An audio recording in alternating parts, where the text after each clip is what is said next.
So far. That was Brian Callahan speaking. Wanted to bring you all of that. He's Big Joe.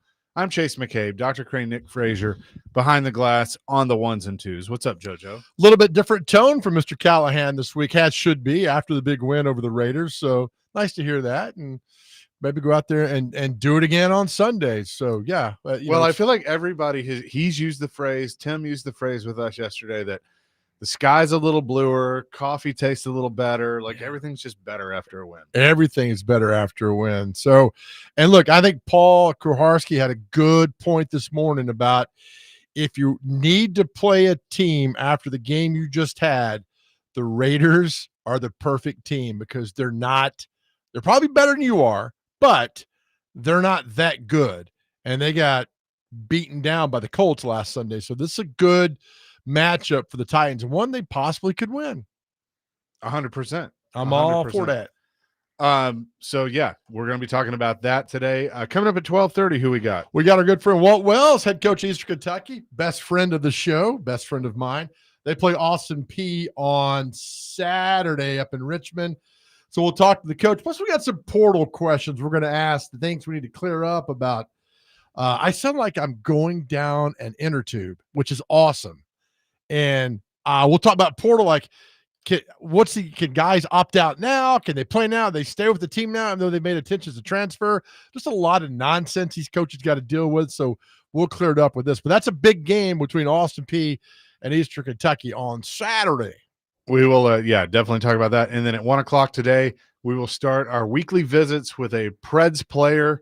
And who else? The captain, Roman Josi, will join us. Looking forward to that. I got my questions ready to go, but I might not be part of this.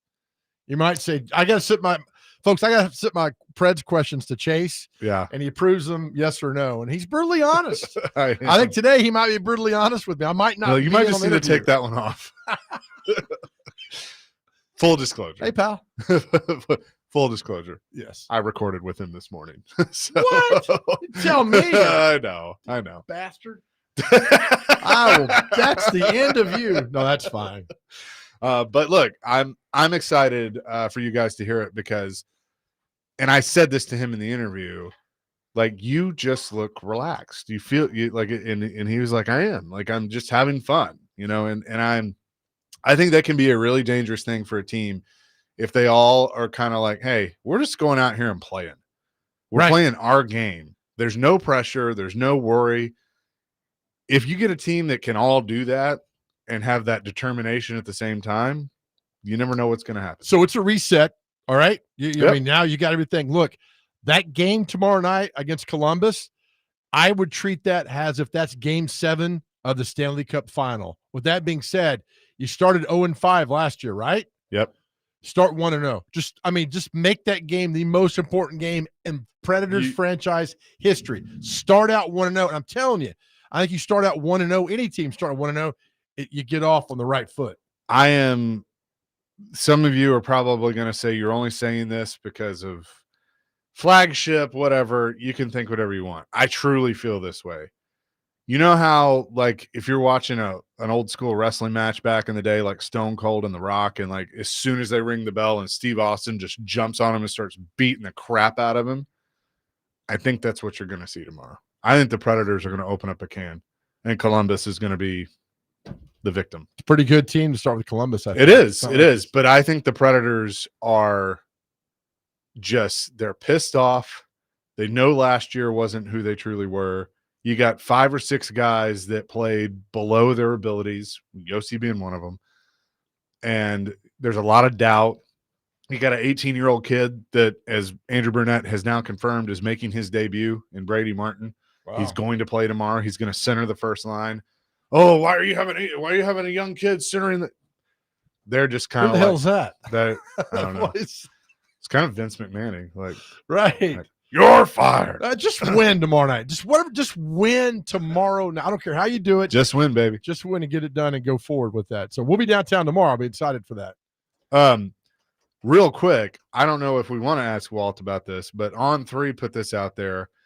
So we're going to Vegas this weekend, right? Mm-hmm. As someone that is employed by a college team, you can't really bet, right? Correct. The NCAA has approved a rule allowing college athletes and staff to bet on professional sports. To become a new rule, the proposal must be approved by all 3 NCAA divisions. I mean, is that Pandora's box? I think they're already betting, Well, of course they are. right? Of course they are. Yeah. Look, of course they are. And look, here's the other thing. For instance, we're gonna run into some folks that are employed by the Tennessee Titans. They can't go sit down at a blackjack table. They don't play a snap of football. They can't do anything. Like, they can walk into a casino and meet somebody at the bar, but they cannot go to a roulette table or a blackjack table or anything. Well, maybe I can't either. I think you can. I think it's different for. I'll find out. I would check. I would definitely find out. Sure. But like that, I think is stupid, because it's like, what does X player or X employee or whatever, employee X playing blackjack have to do with the football game? Plenty. I Right? don't think so. I mean, I don't know, I get but like Jim Wyatt can't go bet on the Titans because he knows stuff that the public doesn't know. Sure. But like, what does playing roulette have to do with that? maybe you get down so much. I mean, I don't know. there are different tentacles and layers of all this. How about this? I just don't. I can't. I love blackjack and roulette. I love that world, but I'm not allowed to do anything else, which is good. So we will talk about that and so much more coming up on today's edition of the Chase and Big Joe Show. We'll get to our question of the day next here on 102.5 The Game.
Chasing Big Joe, 102.5 The Game on this Wednesday. We're still in a Sinatra mood, huh? Are we just going full on Rat Pack just because of Vegas? I'm okay with that. Yeah. I'll throw you some songs, some maybe not Rat Pack, but some. You know what? We're going full shuffle today. How about Sammy that? Davis Jr.? We can do some. Oh, but I'm saying full shuffle. Like this is going to be like my listening to my music. You might get Sinatra. You might get Lady Gaga. You might get Johnny Cash. You might. I mean, it's all over the place. I like it. So we'll have some fun. I got one Sammy Davis request before I leave at 2 today that we'll get in. You got to leave it too. So that's yes. okay. We have the MTSU Missouri State game tonight, 6:30 down on campus. It's on ESPN too. So we'll be hear me on 93.3. Chase, you can. Coverage begins at 5:00 with Chip and Company and everybody involved. JP Plant and Mr. Palmer, and then yes. Chip and I will hit there at 6 and the game at 6:30. I love that everyone refers to him as Mr. Palmer. As you should. What is his nickname? The old pro? The old pro. Yeah. Yep. So you can listen to that. Also, we're going to be telling you about this a lot over the next few days. We're going on a road trip out to Las Vegas. We're going to be at the Circa, which is, for those of you familiar, is on Fremont Street downtown. So Old Vegas is where we're going to be staying. But D-Mace is coming out Friday night. We're going to do our show from the pool, Stadium Swim on Friday. D-Mace will do his show. And then Friday night, the Overhang Bar at Circa, which is right there by the book. You can come hang out with us and enter for a chance to win tickets to the Titans-Raiders game. And just go to circalasvegas.com for more information. This is all like I'm like I'm in a dream right now. I like want to pinch myself. Like this is all coming. I've never been to Vegas, so it'll be a time to remember, I guess. You are either you're going to go and be like, okay, that was fun, I got to go back. Or you might be like, I'm good. Or call Dr. Crane and say, hey, do you have an extra kidney I can borrow just for the weekend? Because mine's gone. All that. Good times. All right. So our question of the day, and it's one last night, because I came across a movie last night that it's a movie in the 80s. It's one of the best movies, I think, to me, but nobody talks about it. Is this the one you get like from the back room? Or? No. It's Tootsie with Dustin Hoffman and Bill Murray. Oh, wow. It's a great movie. It's one of the best movies ever, but nobody's ever, because it's 40-something years ago. So with the trip out there, I'm going to download some movies on my phone, and I need to know, what is your all-time favorite movie that nobody's ever heard of? Ooh. Your all-time favorite movie that nobody's ever heard of. Now, not like Shawshank or A Few Good Nothing. No. Your all-time favorite movie that nobody's ever heard of. Off the beaten path. 615-737-1025. Our question of the day is presented by Aries Tactical. Your safety, your skill, your Aries Tactical. Check them out at ariestactical.com. Man, that's a tough one. Dr. Crane, any suggestions from your end? Okay. He's working hard back there. There's one that comes up that nobody ever saw, and it's with Daniel Stern, Patrick Dempsey. It's called Coupe de Ville. It is one of the best movies ever made that nobody saw. I'm telling you, it's about three brothers who travel cross country to buy Coupe de Ville for their father that they hate. And the purpose of this trip was the three brothers to come together as one. And I am telling you, that movie, by the end, you're in stitches. You're in tears. You laughed. You cried. It's called Coupe de Ville. Patrick Dempsey and Daniel Stern. I mean, it is an amazing movie, but nobody's ever heard of that movie, ever. Right. Well, I mean, there's one that kind of popped in my head that I think some people have heard of, but it wasn't like super popular. Okay. Do you remember there was a movie called 6 Days, 7 Nights with Harrison Ford and David Schwimmer? Is that the plane crash? Yeah. Never saw it. What's her name? Anne Heche. Anne Heche. She passed away. Yep. I remember, but I never saw it. Yeah. Good? I mean, because like it's Harrison Ford. Okay. And then Ross from Friends is like he's basically Ross from Friends too, which is funny. Okay. But yeah, I mean, I don't think it was like a blockbuster, but it was one that I saw and I was like, oh, that's a good movie. Okay. All right. Dr. Crane? Richard Jewell. It's about the Atlanta bombing for the Olympics back in the day. But that's a Clint Eastwood movie. Everybody saw that. Did they? Yeah. Who played Richard Jewell? I saw it. It's a fantastic movie. Fabulous movie. Yeah, the security guard. Yeah. Yeah. That, Atlanta bombing. Yeah. For me, that's off the beaten path. Okay. All right. Well, to each his own. Yep. So yeah, those are the ones. It's the movies that nobody knows that you love. That you're just like, I gotta watch that. U-571. Is that with McConaughey and Bon Jovi? Yeah, in that one. it's a World War II. Heard of it? Yeah, I mean, I think a couple people might know that one, but I love that movie. I'm trying to think who else is in that. That's Harrison Ford's not in that one, is he? He's in another. No, it's Bill Paxton. That's what I'm thinking. Yeah, so it's McConaughey, Bill Paxton, John Bon Jovi, Harvey Keitel's in it, David Keith is in it. Okay, that's pretty good. Another one that is really good nobody saw was a movie called Fandango with Kevin Costner. Yep, I know that one. Judd Nelson, and they graduate college and they're going off to Vietnam the next day, and two guys are going to Canada. They're not going. One guy's going to Vietnam, and one of the guys is going to do his own thing. And it is a wonderful, like, it might have been Costner's like second movie. Fandango is that movie. 4822 has a good one. I don't know Rolling Kansas. And then Sex Drive. I have seen that. That one's actually pretty funny. I think if it's the one I'm thinking of. What's Rolling Kansas? Yeah. These are two separate movies? Yeah. All right. Rolling Kansas and Sex Drive? Yeah. What's his name's in it? Seth Green. Seth Green's in it as like an Amish guy. Oh gosh. Okay. Yeah. But it's like a stupid college comedy kind of thing. But it's funny. I like it. It has some funny parts to it. But yeah, Rolling Kansas. I don't know that one. I mean, yeah, I'm writing these down, folks. So I need IMDb. Let's see. James Roday is in it. I don't know anybody else really. All right, see, this is what I like. I like this. Rolling Kansas. Would you count Inception as one of those movies that's off the beaten path? No, I mean that was pretty. With DiCaprio? Yeah. No. It's just been a while. No. I mean, there's movies that nobody's ever heard of that you love. Nobody's ever heard of Coupe de Ville. Oh, nobody. I got another one. They Live with Roddy Piper. That was popular because of Roddy Piper. Okay. Yeah. All right. Yeah. We've all, I mean, so something that's dear to you that's like you have to explain because nobody's like Rolling Kansas is a great example. It's about marijuana, by the way. Andrew from Dover says, my choices would be Flywheel, Facing Giants, and the Marvel classic Howard the Duck. Flywheel. All right. Writing that down. This is why we're doing this. Scott says Blood In, Blood Out, Bound by Honor. Okay. I don't know about that.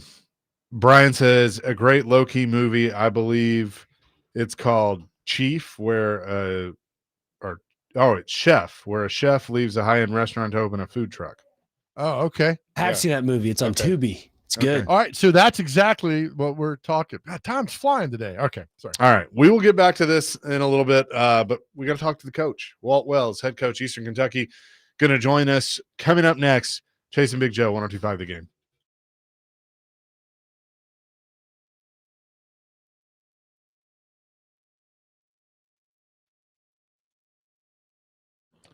You looking for something to do here in a couple of weeks? Well, why don't you go down to Alabama and Talladega, October 17th through the 19th. It's the playoffs for the NASCAR Cup Series, and you can see 3 days of high-intensity playoff racing across all three NASCAR National Series, the Cup Series, Xfinity Series, and the Craftsman Truck Series. Just visit TalladegaSuperspeedway.com. Call 877-GO-TO-DEGA. Or you can follow them on all the social media as well. Get your tickets, and it's not too late to enhance your race weekend with passes to the Talladega Garage Experience presented by Cool Ray.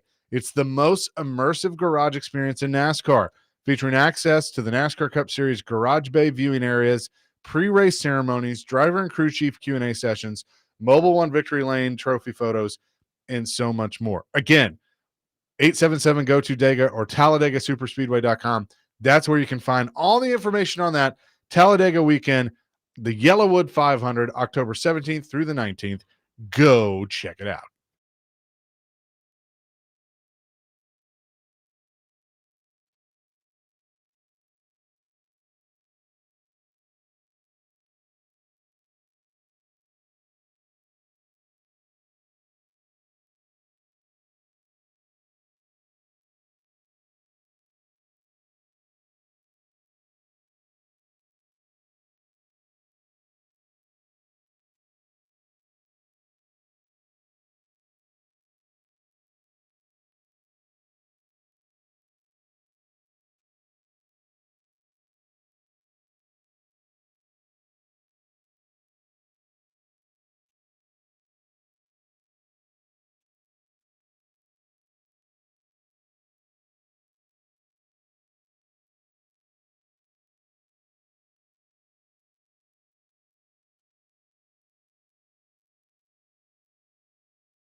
Chasing Big Joe, 102.5 The Game here on this Wednesday. We always love having our next guest on. We refer to him simply as the coach. He is Big Joe's best friend and the head coach at Eastern Kentucky University. Coach Walt Wells is with us. Coach, how you doing?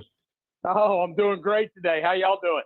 Oh, we're fantastic. You got to be – I know, look, every game's important, but Austin Peay, being not too far from us here and obviously a rival, they've had a good season. I know you got to be fired up for that game this weekend. Oh, no question about it. I'm just glad that the rain got out of here. We got a beautiful sunny day. Good chance to get out and practice. We had a good one yesterday. So Austin Peay's got a great team. They've done a great job there, and I know they're coming in riding high and ranked as high as they've ever been and beat an FBS opponent. So, I mean, they're a good football team. So it's going to be a fun Saturday and Saturday night, I guess, and looking forward to it. How do you feel about your squad to this point? I know you've had some tough ones against Louisville, Marshall, but where do you think you guys are at this point in the season? Yeah, right now I think we're coming off week at a good time. It was time for us to do some self-scout and do some, looking at people at different positions and some different things. 2-1 in FCS play. So, we lost to West Georgia, who Austin Peay just beat. Both of them ranked. So I think we're growing offensively. Defensively, we're one of the top teams right now in FCS, but we've got to score some points and play a little better on special teams, which I think we'll be able to do on Saturday if we do what we're supposed to. You know how that goes. Sometimes when you got young, inexperienced players, they seem to want to do some things. They listen to the wrong voice sometimes, so to speak. Oh, I get that. Coach Walt Wells, Eastern Kentucky's with us. We got a ton of questions for you. First off, what is going on? We've asked Tim Hasselback this, other people. How do you coach guys that drop the football at the half-yard line? Why do they do that, and what do you tell them? Well, I'll be honest with you. We were fortunate to have that happen for us on really a pick-six opportunity that Houston Baptist had, and they dropped it right there, and it cost them an opportunity to get back into the game. And, you just got to talk to them about, listen, I get you want to do this and do that, but your number one goal is to cross the goal line with the ball. And it comes down to, is your act more important than the team's act? And you just got to continue to preach that. Your individualism can show once you get into the goal line and once you are into the end zone, and you do all that and you want to do your celebrations. Those are, I get it. Kids love to do that. I like it. I think it's fun to get the team hyped up, get the crowd hyped up. But I mean, guys, if you want to be a clown, then drop it before you get in there, and you're going to get all the publicity you want that away. Okay, so something you just said that I was glad to hear. You said you like it. You like them showing the individuality, but I feel like and maybe you're not in this category, but some coaches have kind of had to adapt to that because this way back in the day that it's like, hey, you score a touchdown, you run back to the sideline, you hand the ball to the ref, like all those things. So we're seeing more individuality today, which I think is great, but I feel like these kids are also missing where the line is. Right. And well, it comes down to the team is the most important thing, and affecting the team in a positive way and creating value for yourself in a positive way is what you're trying to do. I get it.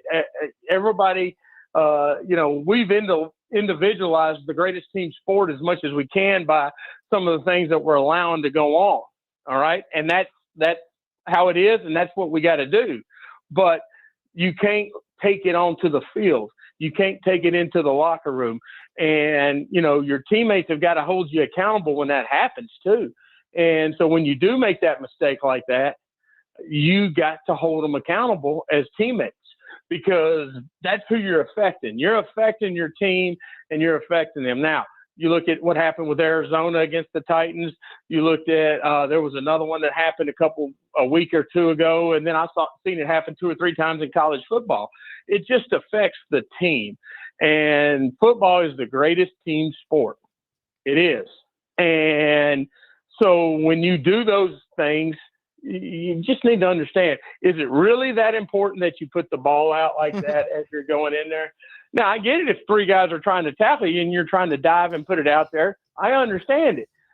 But when you're wide open, and if your hands are big enough to hold, I mean, some of these guys, they can put their hand around a football and their fingers touch. But some of these guys, can't do that. It's just common sense, and it's taking it. You got to take the individualism out of it.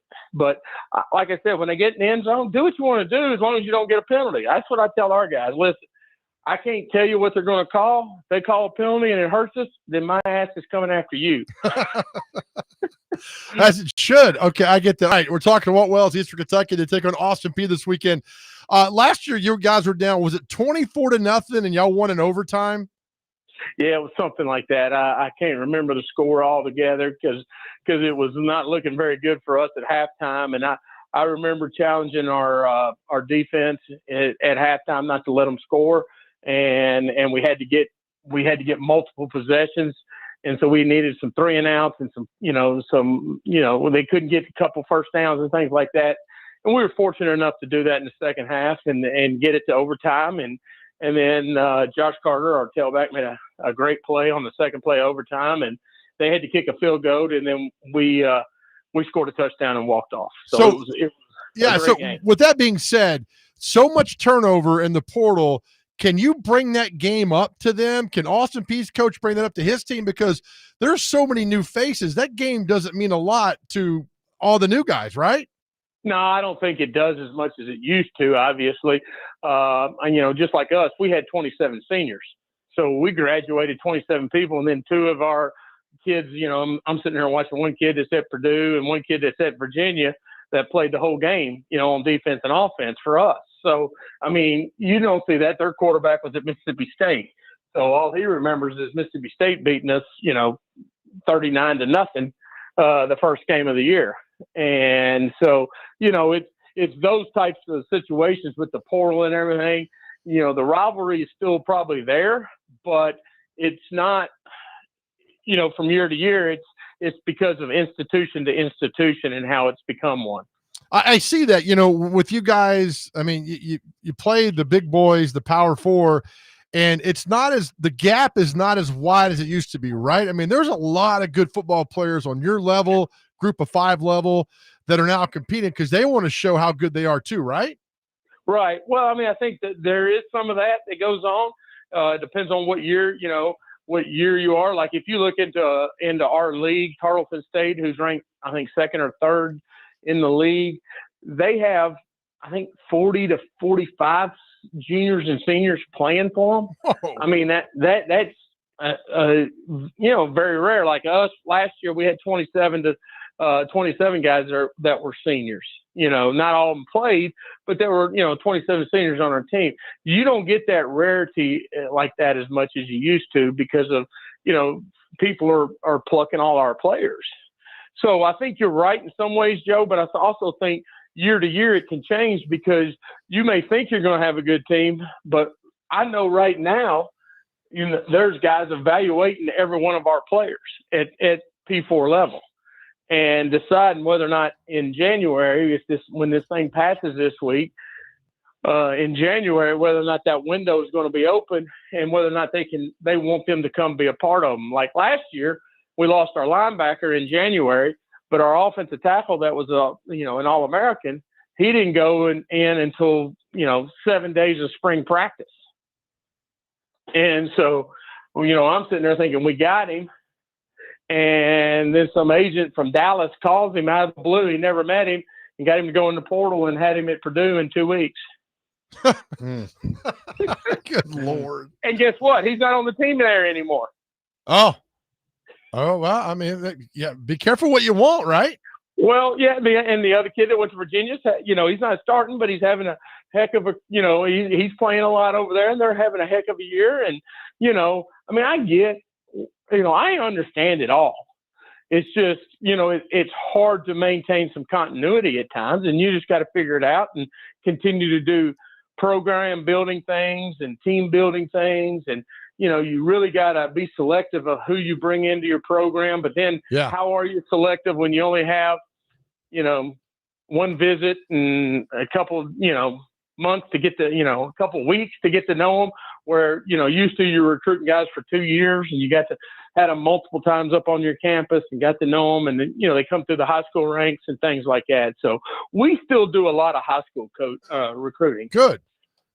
So Walt, on the flip side of that, how much are you and your scouts paying attention to guys that, might have been highly recruited, but they're at a P4 school and they're not playing, and you think, okay, there's a good chance they might become available, and it's kind of the same thing that we've seen the last few years of maybe they want to come to you, play, and then they probably leave again. But how much are you looking at some of those guys? Well, we are. We do. Like our nose guard came from Kentucky, University of Kentucky, and he was, won a lot of state championships here in the state. Was from Boyle County, which is about 40 minutes from us. We knew all about Tommy. Knew we didn't have a chance at him, coming out of high school because he was going to Kentucky, committed early, those type things. And it's just one of those things where you follow those guys to see what their success is. And if their success is probably not what they are hoping, then you're hoping that, we'll be the place that they want to fall to. And like he's come in, didn't get a lot of playing time there. Man, he's lighting it up for us. And he's doing a good job for us. And so he's got, 1 year after this. And so hopefully, I'm sitting here thinking, hopefully we get to keep him around, but I also know other people, D linemen are hard to find. Yeah, absolutely. So let me ask you this. So you can clarify things because we're pretty stupid on this show. So when a guy, like there was a quarterback at Pittsburgh today who declared he's going to enter the portal. All right. When he says that, is he still on the team or is he not on the team anymore? No, well, it depends. Every coach has his different set of rules. Every coach has different things. Like you can put anything you want to on social media, right? Yeah. So they can go out there right now and say, hey, they can be at practice and have somebody post that they're going in the portal. Well, then that coach has got to make the decision. What are you doing? Are you going in the portal? Yeah. Why are you going in the portal? Well, okay. But I want to stick around this year. Well, okay. You make that decision. Do you want him to stick around or not? Or no, you need to go on and just wait to go in the portal. I mean, they can't go into the portal until, if this new rule passes until January. Okay. So let me ask you this. All right. And not to put you on the spot.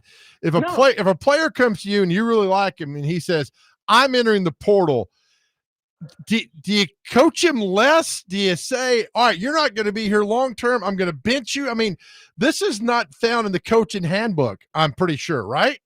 Well, this is the new coaching handbook you have to look at. All right. Well, how good are you? Okay. What can you, are you going to still practice hard? Are you still going to do the things you have to do to be a part of the program? That's how I look at it.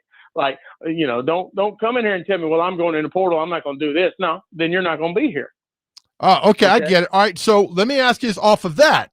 So now, I haven't had anybody do that. Right. Other than once I had a guy do it and say, hey, coach, I'm graduating in December. I'm not playing a whole lot, but I am playing some, and I'm going to go somewhere and get my master's paid for and play a year there.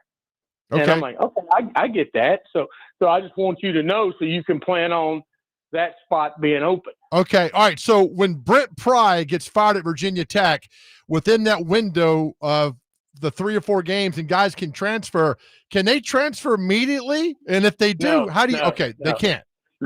No, because you're in school. So right. It still goes back to the old rules like that. You're in school. What they're trying to do is either save themselves from getting injured, save themselves a red shirt, whatever it is. What you don't see, and if you kind of followed it, last year and the years prior, there was a ton of kids that were jumping in the portal during the season, right? Yeah, right. You haven't seen that as much this year because the contracts now are stating that if you don't play, then you don't get paid. Oh, okay. So if you went out and bought 2 Chargers and 3 dogs and you're living in a lavish rental spot and all of a sudden your rev share doesn't show up or your money for NIL doesn't show up, and you got to pay bills, then reality's hit. I can't take my ball and go home just because I'm not happy. Right. All right. So you're still a student regardless. Anything else, student is first and foremost. Student is first and foremost. And the only time that can happen is if they haven't started school yet. Okay. That's interesting. And so it can't happen because most schools don't start until mid-August. Well, then you've already started practicing and you can't do it anyway. So you only had that window in May that you could jump in there and go in unless you were a graduate. And now they're trying to change some of the rules on that. And that should be coming out this week, first of next week, how they're already going to define all this stuff. And they're starting to leak, but I haven't seen anything from the NCAA yet. All right. So that makes sense because remember when Kiffin left Tennessee to go to USC, Ed Orgeron was on the phone that night with every recruit because the thing was if they went to class the next day, they couldn't leave. And Orgeron, the slimy bastard he is, was trying to tell those kids, come to USC because if you step foot in class, I can't get you. Is that right? Yeah, and just think, how many years ago was that, Joe? 2010. All right. So that was, 15 years ago? Yes. Now that's perfectly legal and actually frowned on if you don't do it that way. Oh, my gosh. That's crazy. So that's 15 years later. He's not slimy. He was 15 years ahead of the game. I'm sure he would tell you that. Right? Hey, real. I mean, it's like I heard a story about him the other day. He's jogging down Miami Beach where he lives at, and he says, I'm recruiting all the 1-stars to the 5-stars from there. I know all about all of them. I don't think he's talking about players, though. Walt Wells is with it. Hey, I want to ask you real quick, and I don't know how much you can or want to comment on this, but there's a report that the NCAA has adopted a proposal to allow student athletes and athletic department staff to bet on professional sports, which is a big shift from the way it used to be. Is this opening up another can of worms? I don't think so. I mean, I'm sure it is. I mean, every time you change a rule, people are going to find different ways to break the new rule. Okay, I don't see how us gambling on a professional football game is going to affect anything. I really don't, because I mean I have no say so in that. I mean, even if I had players that were up there playing, I'm if I call them and say, "Hey, throw this game for me," they're not going to do that. I mean, that's not how it works. But the problem is there'll be something that generates that away. Yeah. And so I don't have a problem with it because nowadays, I mean, here's what I got to worry about. I've got signs over all our urinals in the facility. I've got a sign over all our urinals in the locker room that says "Don't bet on it" and talks about the gambling and the app, because all these kids got the app. Yeah. And so now FBI is having to research these guys on gambling and how it's going to affect. I mean, I don't know. I'm not smart enough probably to say how it can affect in the future, college people betting on professional stuff, but I am against it in college. I think it's sure. It's too tempting. And, when somebody gets in a situation, they're going to find any way they can to get out of it. And that might be one way. And, it affects young people's mind. I mean, you get into a lot of things there that there were reasons that the people before us put all these rules in, like the transfer portal rule, like paying players and all that. And doesn't mean they don't need to be tweaked. And because there were some hard rules against kids or rulings against kids that affected them in negative ways. And because you were just so hardcore on your rules that you created, problems. I mean, there's always exceptions, but I just think all that stuff was put in place for a reason. It's just like right now with college football. We've gone back to 1960 and 70, where it's going to be the haves and have-nots. Yep. And that's okay, but that's how it's going to be. I mean, the teams in FBS that thrive on football, your Alabamas, your LSUs, your Georgias, your Floridas, your Tennessees, Michigan, Ohio State, Penn State. Right. They're going to have all the pluses, and all the other ones aren't, because everybody's saying, well, they're dividing all the talent. Well, they are, but they still got all the money, so the best players are still going to go to those certain places. Sure. And they're going to keep winning. And because if you keep rolling these kids in and out of universities, I mean, I saw something the other day where a guy had been to 5 universities. Was his name Walt? Yeah, not for the reasons that I went to him. Oh, man. His name was Joe. I mean, if they're flunking out every 5 minutes, sure, I get that. Right. but it's just, I mean, all these rules, these changes, it's just like anything. They say kids are different. No, they're not. They're the same dang kids. It's just new problems. Oh, exactly. Yeah, exactly. And I mean, in the 60s, it was the war, right? And it was marijuana. Well, it's still marijuana. It's still this because it's not legal. And, right. and all this, that, and the other. I mean, it is what it is. I'm not saying it's right or wrong. I'm just saying it's just generational problems that come around that are new, and you got to navigate them. And that's just like with the transfer portal and the commitment with the money. These kids are finding out what it's like to be an adult at 18. And I don't know if that's really fair. No, it's not. Now you say, hey, there was a draft and kids had to go to war at 18 and find out what that was like. Was that fair? No, that's not fair either, but that's how it was founded, and that's what it was, and that's where we're at. So, I mean, there's all kinds of arguments you hear in this. And bottom line, 75 to 85% of these kids, all they want to do is get an education, line up, and play football. That's the way it should be. Hey, real quick before you go, I know you and I did about 9 spring breaks together, but Chase and I are headed to Vegas this weekend.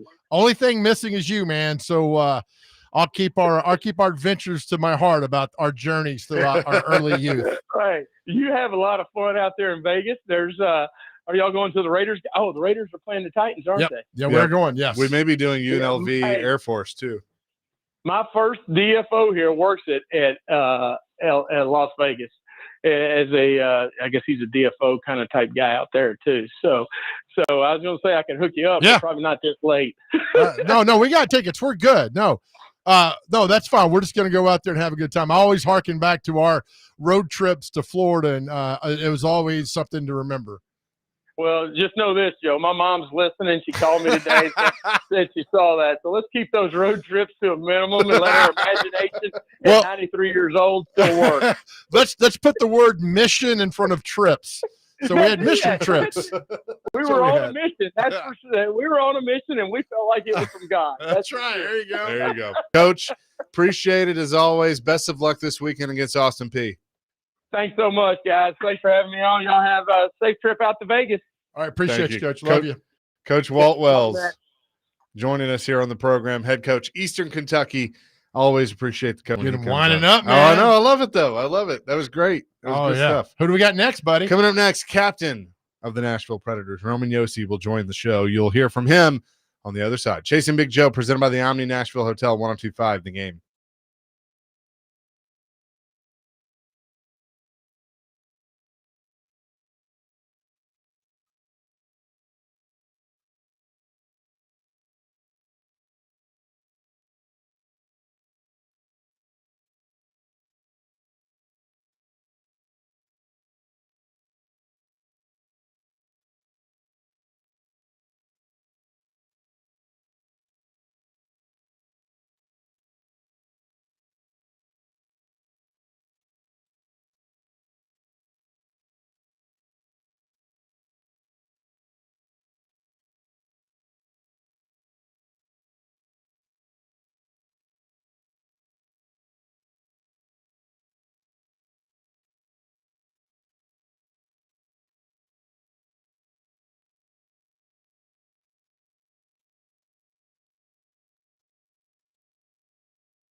Chasing Big Joe, 102.5 The Game on this Wednesday, and we told you, the captain, he's back.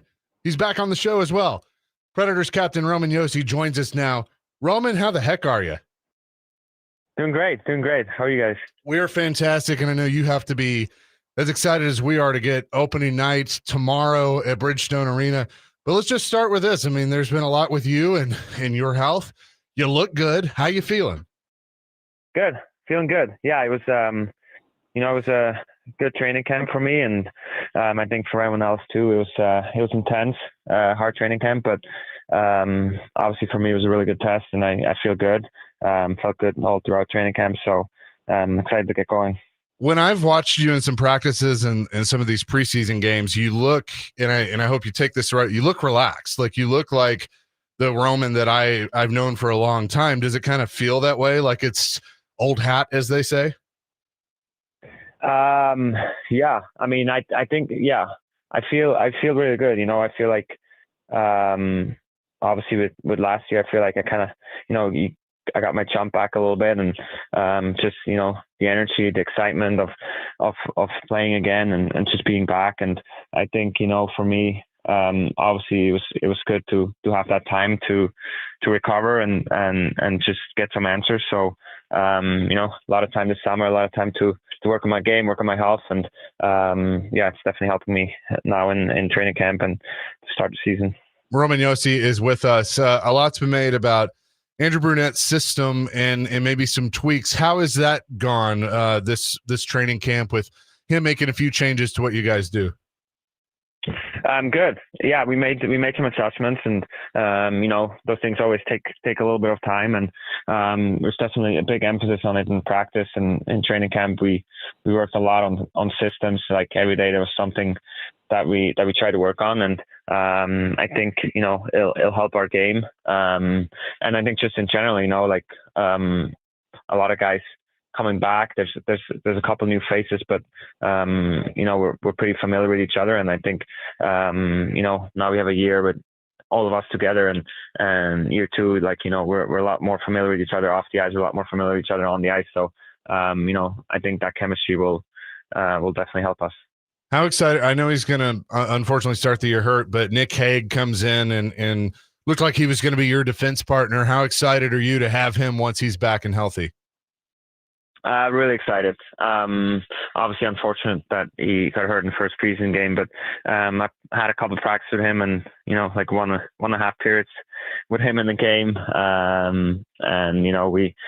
He's an amazing defenseman. I played against him for a couple of years now, and then just practicing and playing with him, you could really see up close how good it is defensively. Obviously, he's a big body, and he finishes plays, but he also has a lot of skill. Like he's got an amazing first pass, and he's great on breakouts. So we're definitely pumped when we get him back.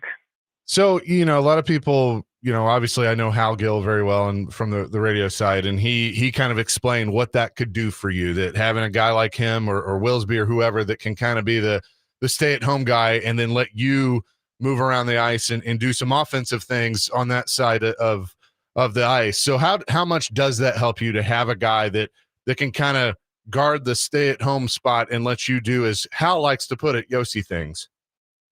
Yeah, it is. I mean, it is huge for me, for sure. It's kind of, for me, it's like a bit of a security blanket, and to have a partner like that is kind of, it frees you up to go on the offense a little bit more once in a while, and just find those times where you can jump up. And like I said, if you have that partner that's just he's really reliable defensively, and it just gives you that extra security blanket. But at the same time, I think both guys like Hex and Willie, Willie's an amazing skater, and Hex, he's got some great offensive skills too. So, I don't want those guys just to stay back. They gotta jump up in the play too. And then I know they will. So, it's just, I think about finding times where I can jump, finding some times where they can jump. But, both of those guys are definitely, they're really good defensively. They skate well. So, like I said, it's definitely a security blanket for me. Predators captain Roman Josi is here with us on the Chasing Big Joe show. Some young guys, including the 5th overall pick in this year's draft, Brady Martin, have made the opening night roster. What do you, as a veteran, as a captain, as just Roman Josi, what do you say to those guys, especially Brady, who's going to be playing in his first NHL game likely tomorrow night? He's got an amazing mindset. He's obviously, it's pretty impressive what he's done in camp, and just like coming in at that age and being able to make a difference in your first training camp is pretty impressive. And like I said, his mindset is great. He's a confident kid, and I think you just let him play, let him have fun. And I think when you're that young, you kind of don't even know how big the moment is. You just kind of come in every day and you enjoy the day and have fun, and it feels like that's what he's doing. And I think you want to keep that as long as you can. What's crazy is I've talked to him a couple of times. He doesn't seem like he's 18. I mean, he just seems very mature for his age. He is, yeah. He is. He's very mature, and just the way he plays too. Feels like there's a lot of maturity in this game, and like I said, he's a great kid. I mean, he's awesome. He's very respectful. But he's also very confident, which is an amazing thing. And but it's a really good confidence, and you can tell the way he plays. That's why he was able to make an impact. And we love having him here. He's, like I said, he's a great kid. He's fun to be around. When we talk about bounce backs and things like that, how excited are you to see UC this year? Because I feel like being around him, and you've been around him a long time, he's quiet, but you can tell he's got a chip on his shoulder. He's like, hey, I deserve to be the goaltender of this team, and he's a very talented goaltender. So how much pride do you take in that, but also how much, I guess, responsibility do you take in that for playing in front of him and making sure that he has the help that he needs? Yeah, a lot of pride. I mean, he is, I think maybe a lot of people don't know this about Shoes. He's the hardest working guy you'll meet. He's, the way he prepares for practice, the way he prepares for games, and the way he practices, he's unbelievable. He's very driven. He wants to be the best, and he is the best. I think we kind of let him down last year as a team, the way we played defensively. We didn't help him at all. And that's something we take a lot of pride in, especially as defensemen. But as the whole team, we want to be better defensively for him. There's so many times we left him out to dry last year, and like I said, there's so much confidence in our room. We know he's one of the best goalies in the world, and I can't wait for him to go out there and show it, and for us to be better in front of him. And he's going to have a great year. Well, we're looking forward to it tomorrow night. Roman, thanks so much again for doing this. Best of luck tomorrow and for this year. And I know we're going to be talking to you quite a bit, but thanks as always. All right. Thanks, guys. Appreciate it. And that, of course, is Predators captain Roman Josi joining us here on the program. We'll have a key player join us every Wednesday at 1 o'clock here on the Chasing Big Joe show. So opening night, it's tomorrow. The Plaza Party, it gets underway at 3 o'clock. The Gold Walk, that starts at 4 o'clock. So be out there. You can watch guys like Roman walk in. And then, of course, the opening night game against the Columbus Blue Jackets. They'll drop the puck just after 7 o'clock. Max Hers will have the pregame show here for you at 6. So you are not going to want to miss that. And then tonight, as a part of DVD from 5 to 7, will be the Predators season preview show. Max Hers is going to join Willie and Adam as a part of that. 5:15, head coach Andrew Burnett is going to join the show. And you'll also hear from Pete Weber and Hal Gill throughout as well. So it is going to be a lot of Predators coming up over the next few days. And, of course, they play the Mammoth this Saturday at 7 o'clock as well. So you're going to want to check that out. We will talk a little bit more about this Predators team. Coming up next, Chasing Big Joe on this Wednesday, 102.5 The Game.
Chasing Big Joe 1025, the game on this Wednesday presented by the Omni Nashville Hotel. We appreciate Roman Josi, Preds captain, for joining us. 615-737-1025 is our phone and text line, driven by WilsonCountyHyundai.com. And of course, we're broadcasting from the Busy Bee Plumbing, Heating, and Air Conditioning Game Nashville Studios, home of the $99 yearly Beehive membership, where the buzz is always about great service. Predators, Blue Jackets, tomorrow night at Bridgestone Arena.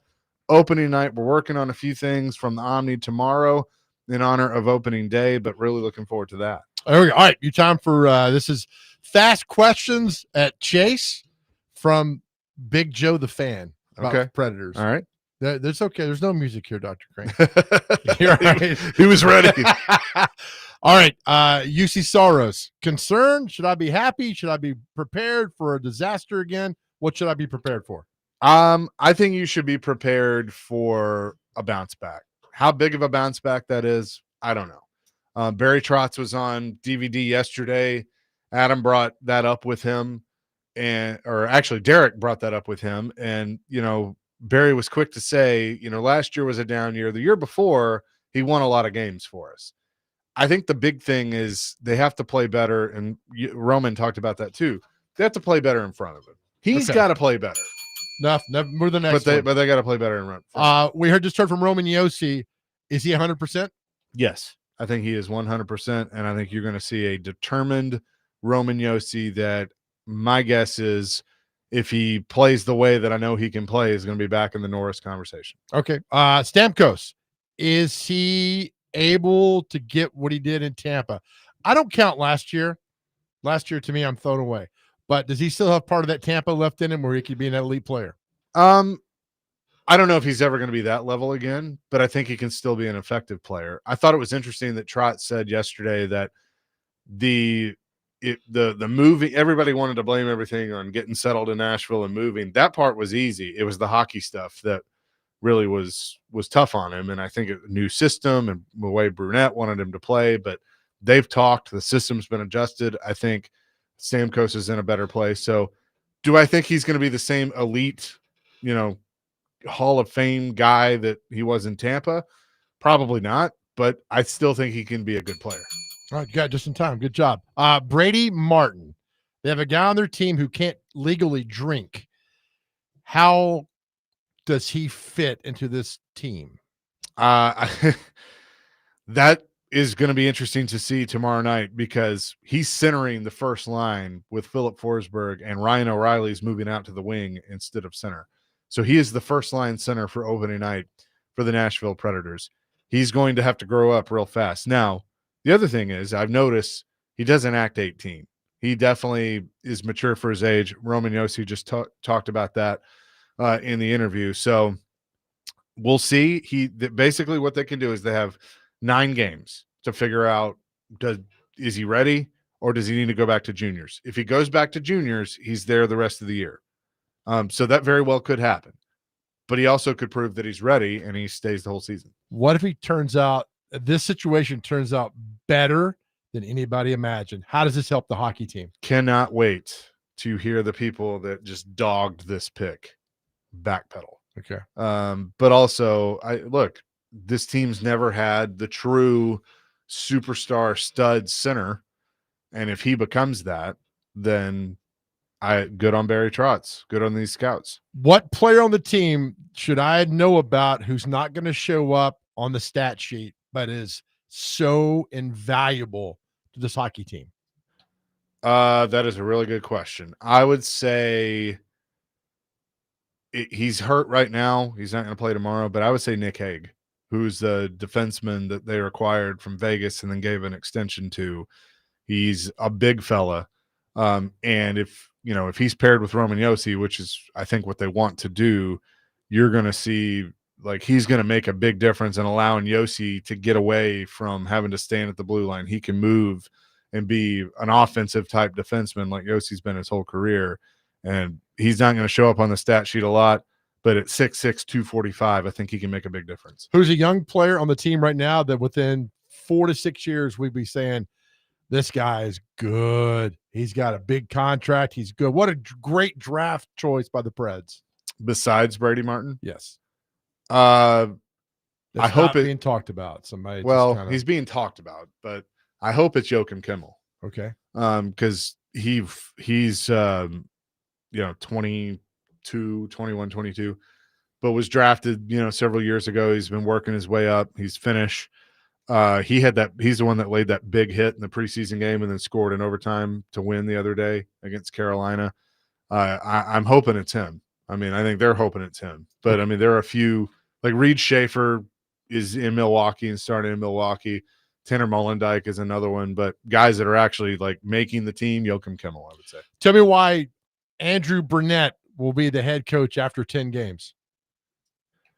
Because Roman Josi, Philip Forsberg, Jonathan Marchessault, Steven Stamkos, Juuse Saros, just to name a few, are performing at the level that they need to perform at, and the team is winning. Can Philip Forsberg go from great to elite? Yeah. I think if he wants it enough, which I believe he does, Okay.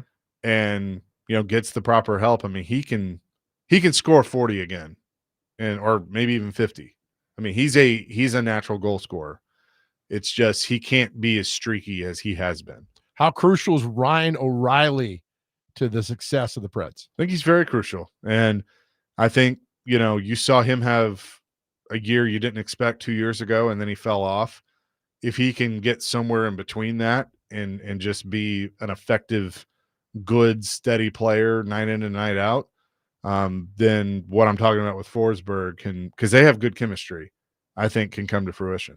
Really dumb question on my part, but I'm good for that. On paper, is this Nashville Predator team as good as any other team in the NHL? On paper. No. Well, like you're talking about Stanley Cup winning? Yes. No. Because you got Shea, Marchessault, Stamkos, Forsberg, Josi. I mean, on paper, that's some pretty good damn players right there. It is, but I'm not going to sit here and say they're ready to go win the Cup, because a lot of people jumped to that conclusion, including myself last year. Or I didn't say they were going to win the Cup, but I thought they'd be a playoff team for sure. Right. And they were one of the worst teams in the league. How crucial the first 3 games? Extremely. You asked Andrew Burnett, is he going to be the head coach in 10 games?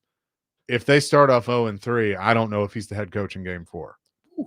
I mean, look, it's part of the business, and Barry Trotz is being loyal. He's being, I would say, overly loyal, because David Poile was loyal to him and gave him a chance as a young coach to prove himself.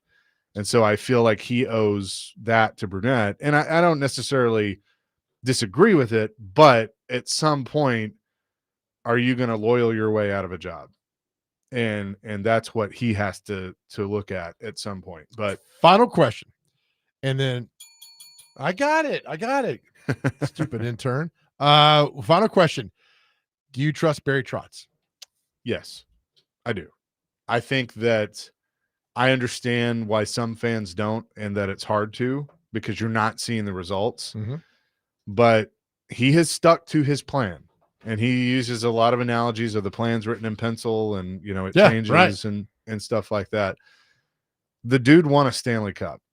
He helped build a team from scratch that, in today's standard probably would have taken too long, but under the rules that he had at the time, he got a team to the playoffs, relatively soon.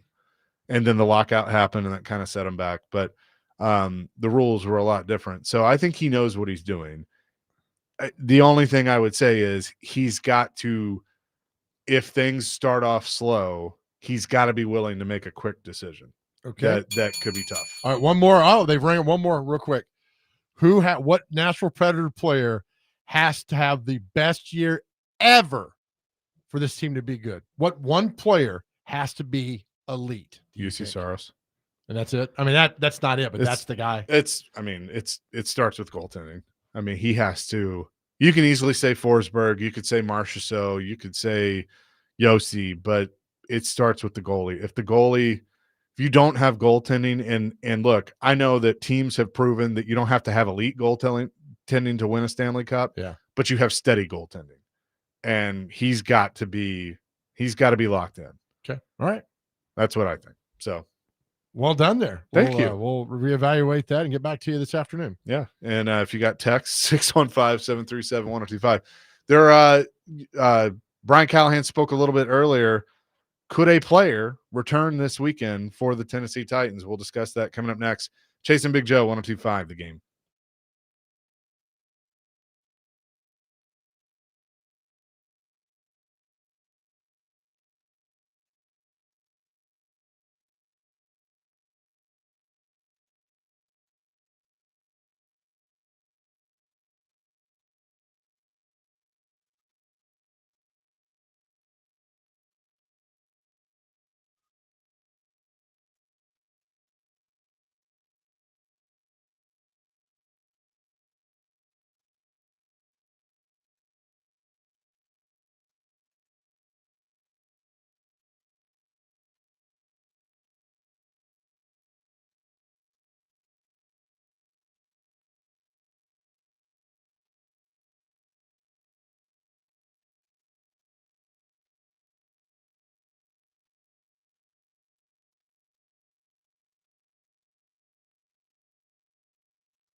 How's it looking for Latham? Positive for him. We'll see how the week goes, but so far this week has sort of met the benchmarks necessary to keep pressing forward and hopefully get him some work at practice this week. That was Brian Callahan earlier today, asked about J.C. Latham. So could he be back? Could he play this weekend for the Tennessee Titans in Las Vegas? Well, didn't I see that the Pro Football Focus said that the Tennessee Titans offensive line, that was the best protection job since 2019? It was good. The interior, especially. Like, I know the interior was graded really high. So Dan Moore played well, and whoever played right tackle, I cannot pronounce his name to save my life. Ollie Udo? Ollie Udo. Ollie Udo? Or Ollie Udo. Ollie. Now he's making me be a little. I don't know. Whoever's playing right tackle. I apologize. I cannot pronounce your name correctly. But look, I mean, that's the whole thing. He's protecting Cam, giving him time to throw the ball. But I want you to go back. The tip ball at the end of the game where Arizona intercepted and they fumbled the end zone. He was about to throw a rocket, an absolute rocket to Calvin Ridley in the end zone. And the question, like, what if Ridley caught the ball? From the angle I saw, not only would he have caught the ball, it would have hit him in the chest so hard he ended up in Utah. He just, he went back and cocked his arm and just let it go. I mean, that was something else. So protect Cam on Sunday, give him time, and let him ad-lib, man. Let him get out of the pocket, make things happen. He does so well. And this is a great team to do that to on Sunday. Plus, I'm told, Chase McCabe, that there are a blank ton of Titans fans heading out west. Like, I believe it. Every flight is sold out.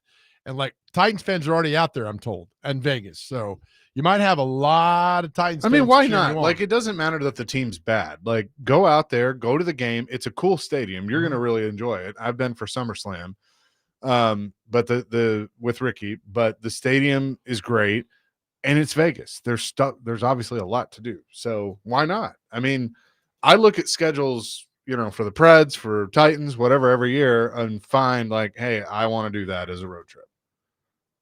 And this was a no-brainer. I think it'll be fun. Like, for me, the first time out there, but I think this is a good matchup for the football team.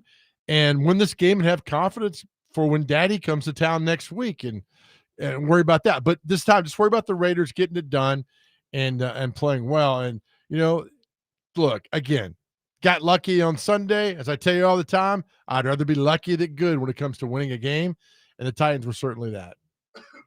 Yep. So we'll see. We'll wait for the, some of the reports from practice on whether Latham was out there or not. But thought it was interesting him saying he's doing the things he needs to do, and the signs are there that it could happen.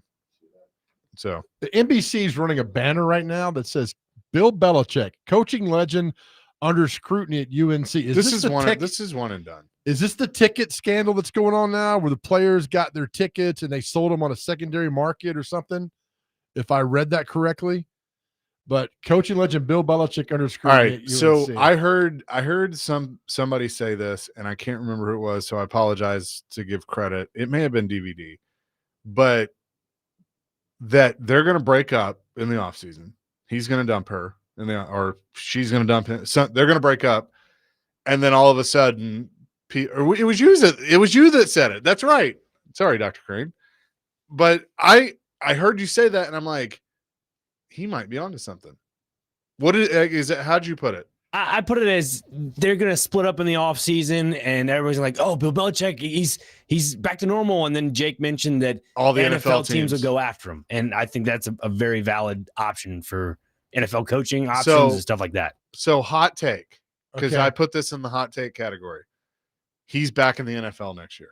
Hot take. He's never coaching again. Pete Carroll's a disaster at 73. Will he be 74 next year? I don't think Pete Carroll's a disaster. I just don't think that team's very good. He's head coach. I got to blame somebody. Fine. I'll also blame him. He doesn't have a quarterback. But this at Carolina, and now Carolina, they're not allowed to tweet out about Drake May because he's playing so well, because Belichick has this hissy fit about Vrabel and the Patriots. And Oh, I mean, the guy's a you disaster. talk about butt hurt. You want to look up butt hurt in the dictionary, and Bill Belichick's picture is there about the Patriots. Like, dude, you won 6 Super Bowls, and it was time for you to go. Yeah. Plus, Like, Kraft is saying all the right things, and like Vrabel's like, he's welcome here and stuff. Like, just get over it. he likes to create little drama that goes on right So- there. But did you look at, was it tickets? Yeah, the players are selling them on secondary markets. And they were like, there's like video of him telling them don't do it, and then they do it and all that other stuff. Yeah, they're selling comp tickets. So basically, those comp tickets, you can't sell those on a market. But who So- the hell so wants to why buy is- tickets to Carolina games? Well, yeah, who wants? But Right. why is that on Belichick? If he's telling them not to do something and the rules are there and they go and do it anyway, like I hate it when people are like, "Well, that's your fault." Why? I did what I was supposed to. I told them not to do it and they did it anyway. Well, I guess again, somebody's got to get blamed for it. Well, being blame the head them, coach. suspend them. But They suck anyway. Maybe that'll help him out. but regardless, did I see his son has a man bun? Probably. Steve? Yeah, the defensive coordinator. Like, he's the coach in waiting. Yeah. And like nobody likes him. I'm reading all these reports like nobody likes him. It's a disaster. Carolina's a disaster. And I'm telling you, when they get rid of him, who wants to hire that? They've already stopped the documentary. Hulu, you see that? They put they said no more. We're done with that. Nobody wants to see it. So he thought he could bring that bravado to the college ranks. Everybody's like, "No, it ain't working that way. Too bad, buddy." He's just played this thing completely wrong. I thought for the year he was off, he did McAfee and he looked would do human. some TV and it was good. Yeah. And like he showed who he was, because the funny thing was with being around Floyd would tell Belichick stories of the guy you saw last year. Like that was the guy he knew. So it was like cool that we were all getting to see that finally. And then I have no problem with him. I mean, good on you if you were able to date a girl 50 years younger than you. Great. That's whatever. But when she started taking over and controlling things and being in meetings, and then he gets the Carolina job and stuff, it's like, all right, now this is becoming too much It is. of a publicity stunt, Right. and not something that Bill Belichick would do. Well, think about this now. When you think about Bill Belichick, are you thinking about the 6 Super Bowls? Or are you thinking about the disaster? No, I'm thinking about, I mean, and look, does it completely wreck his legacy? No. Does it tarnish it a little bit? Yes, because you're going to go like 20 years from now. Yeah, Bill Belichick, he's one of the greatest coaches of all time. Man, that was weird at the end. It's kind of like Brett Favre. Mhm. Like Brett Favre, one of the greatest, but he had a bad last year with the Vikings and then all the stuff after. Yep, all that. You're right. So it's like especially with the internet, all that stuff is there and it's never going away. Yeah. It's funny with these coaches. Like when Saban went to Miami in 05 and 06, it was okay. I mean, the teams were competitive, but that wasn't him. Lou Holt said the greatest mistake he ever made was leaving, I think it was Arkansas, to go to the Jets for a year. He was 2-14 with the Jets. Yeah. He's like, I got to go back where I belong. Bill Belichick does not belong in college football, and he'll never coach again. Would you hire this? Yes, I would. Why? Because it's okay, it goes back to ego. Because if I'm a coach, I think I can coach anywhere and fix anyone and all that stuff. If I'm an owner, I think that my organization is the best ever, and if I go get a 6-time Super Bowl winning coach, that he's going to be great again in my organization. It's all about ego. So I think somebody would hire him. And not see what you saw out here. And I Now, don't I it'll think happen. the conversation behind the scenes might be like, is she gone? then maybe. Yeah. But I just like, if Pete Carroll is one and done, and if he and Brady are cool, I think Mark Davis does that.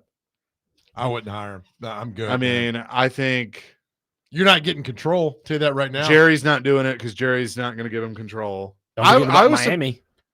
Miami. Now, Miami's an interesting one. I am shocked. I really thought he was going to get the Atlanta job. I really thought he would be the head coach of the Falcons. I'm telling you, they don't want him. Maybe And so. you're seeing the nonsense that's going Maybe on so. now. And then you see his record without Brady, and then you're like, I really don't want him. That's what it is, man.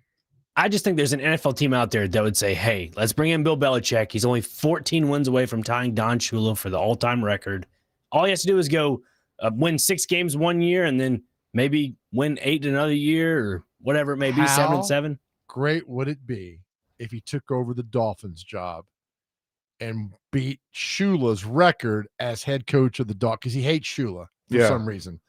That right there would be I could see Stephen Ross, the Dolphins Ross, that could be the one, because that gives you the oomph to get in there and get it done, because Mike McDaniel's terrible. They're stuck with Tua. But who's one of his best friends? Which who? Belichick. Who could give him insight on Tua? Saban. Oh, Saban, yeah. So I mean, like, and again, it's ego. Oh, I'll fix him. Now the question is, would Josh McDaniels leave Vrabel and go be Belichick's OC? I don't think so. I think Vrabel leaves McDaniels alone. I think so too, and I think McDaniels likes Drake May, and Drake May likes McDaniels, and they have that relationship. I love it, man. So 615-737-1025.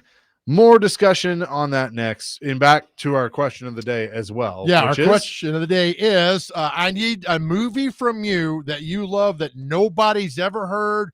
Nobody knows anything about it. What's a movie that you love so much that nobody's ever heard of? 615-737-1025. Let us know that movie that you think is just the best, but nobody's ever heard of it. 615-737-1025. Chasing Big Joe, 1025 The Game.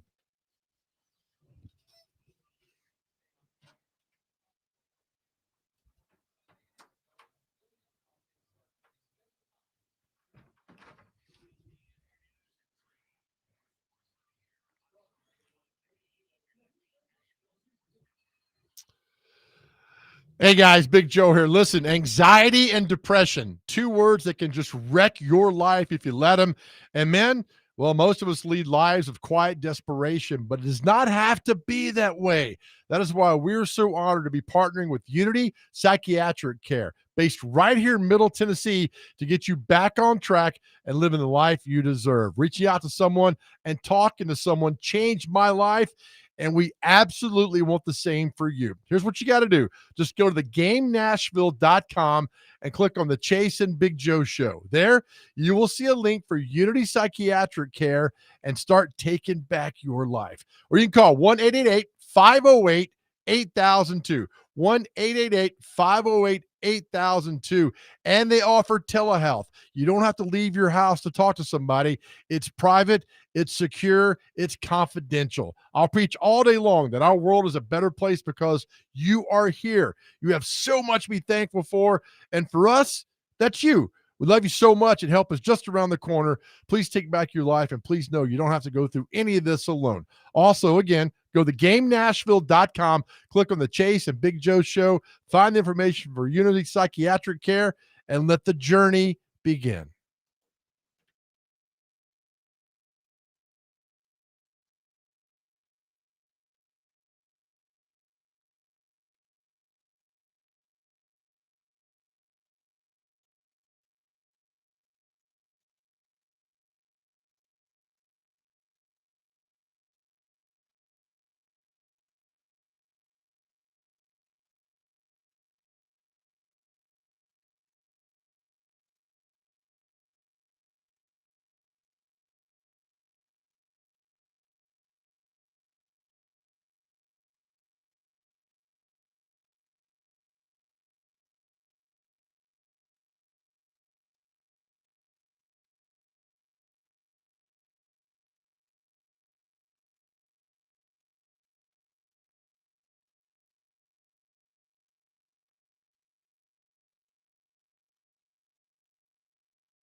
Chasing Big Joe, 1025.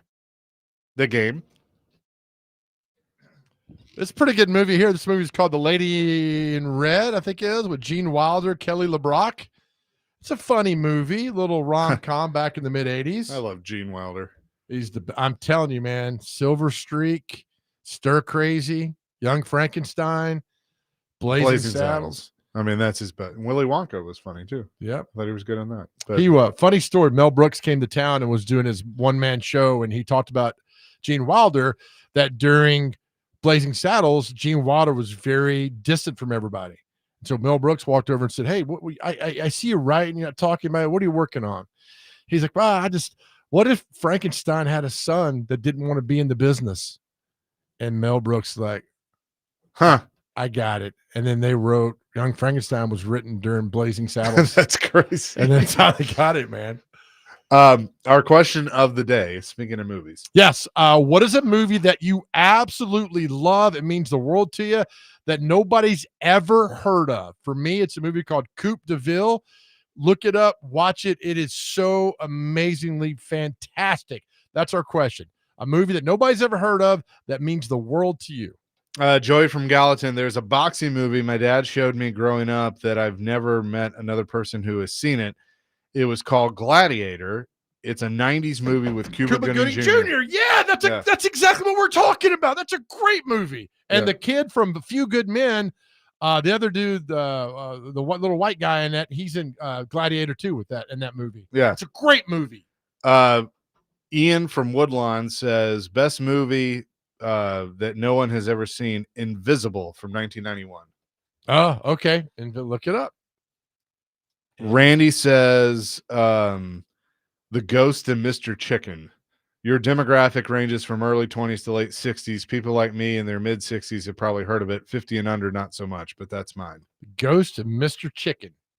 Yeah, The Ghost and Mr. Chicken. Okay.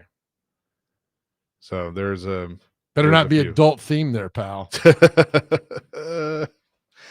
the way, Justin in Greenbrier said, I missed some of the shows this week, but I wanted to say that I'm very thankful that you were okay, Big Joe. Thank you. Thank you. That's all. I'm not allowed to say anymore, but thank you. There you go. Bear wants to weigh in. Hello, Bear. Hey guys, that was some good choice of Gladiator. Yeah, that movie was awesome. But I would like to say this movie called Who Made the Potato Salad? And it's starring Jaleel White. Who ate the potato salad? Why have I heard of this? Who made the potato salad? Okay. Yeah. What's it about? Jaleel White, he's getting engaged to his girlfriend, and she takes him home to meet the parents for the first time. And he's a cop, and the dad is like an ex kind of Black Panther type guy, so he hates police. And so, you got that thing, and he meets the grandparents, and the grandmother's kind of senile. And, it's just a funny movie. Tiny Lister in it, Debo. Clifton Powell, the guy that played Pinky and Friday. Okay. He's All right. the girl's dad. Yeah, you when you see you see the thing, you'll know recognize a lot of the characters in the movie. Well, you had But me it's basically them having Thanksgiving dinner. Okay, you had me at Tiny Lister. That guy, great, massive dude. He's only in it for a few seconds, but he's pretty funny where he's in it. That's good. Every movie's better with him in it. Oh yeah. I appreciate you, Bear. Thanks, Bubba. All right, thank you, Joe. Yep. Who made Thank the you, potato Bear. salad? There you go. That's what we're talking about. Yeah. Did you have a note? Did you come up with one yet?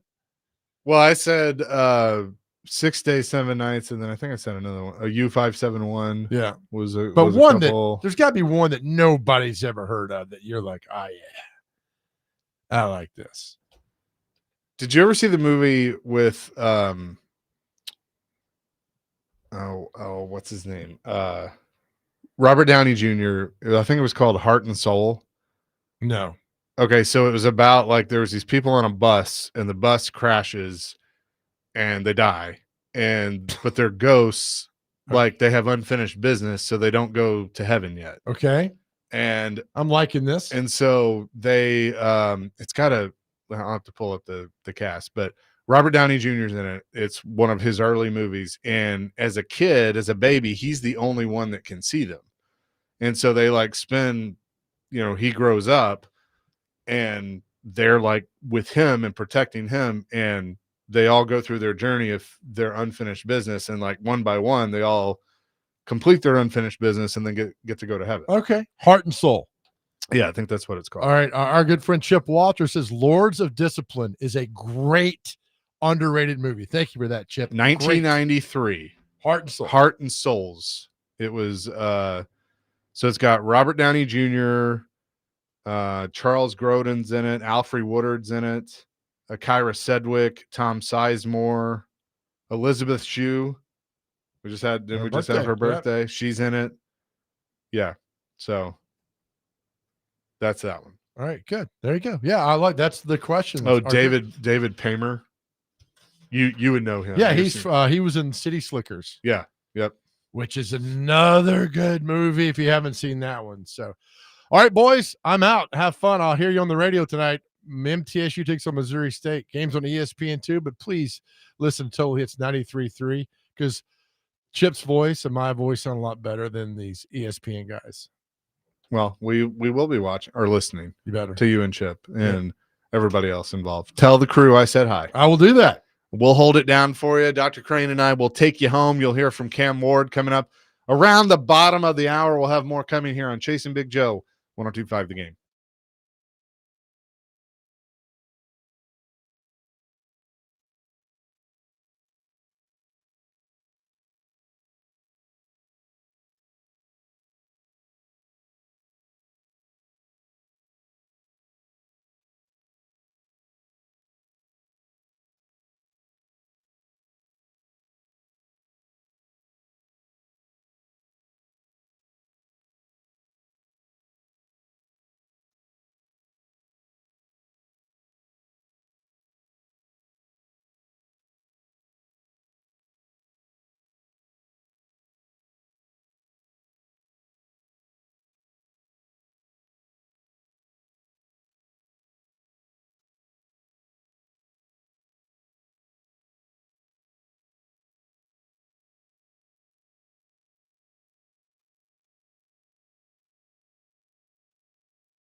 Hour number 3, Chasing Big Joe, 102.5. The Game on this Wednesday.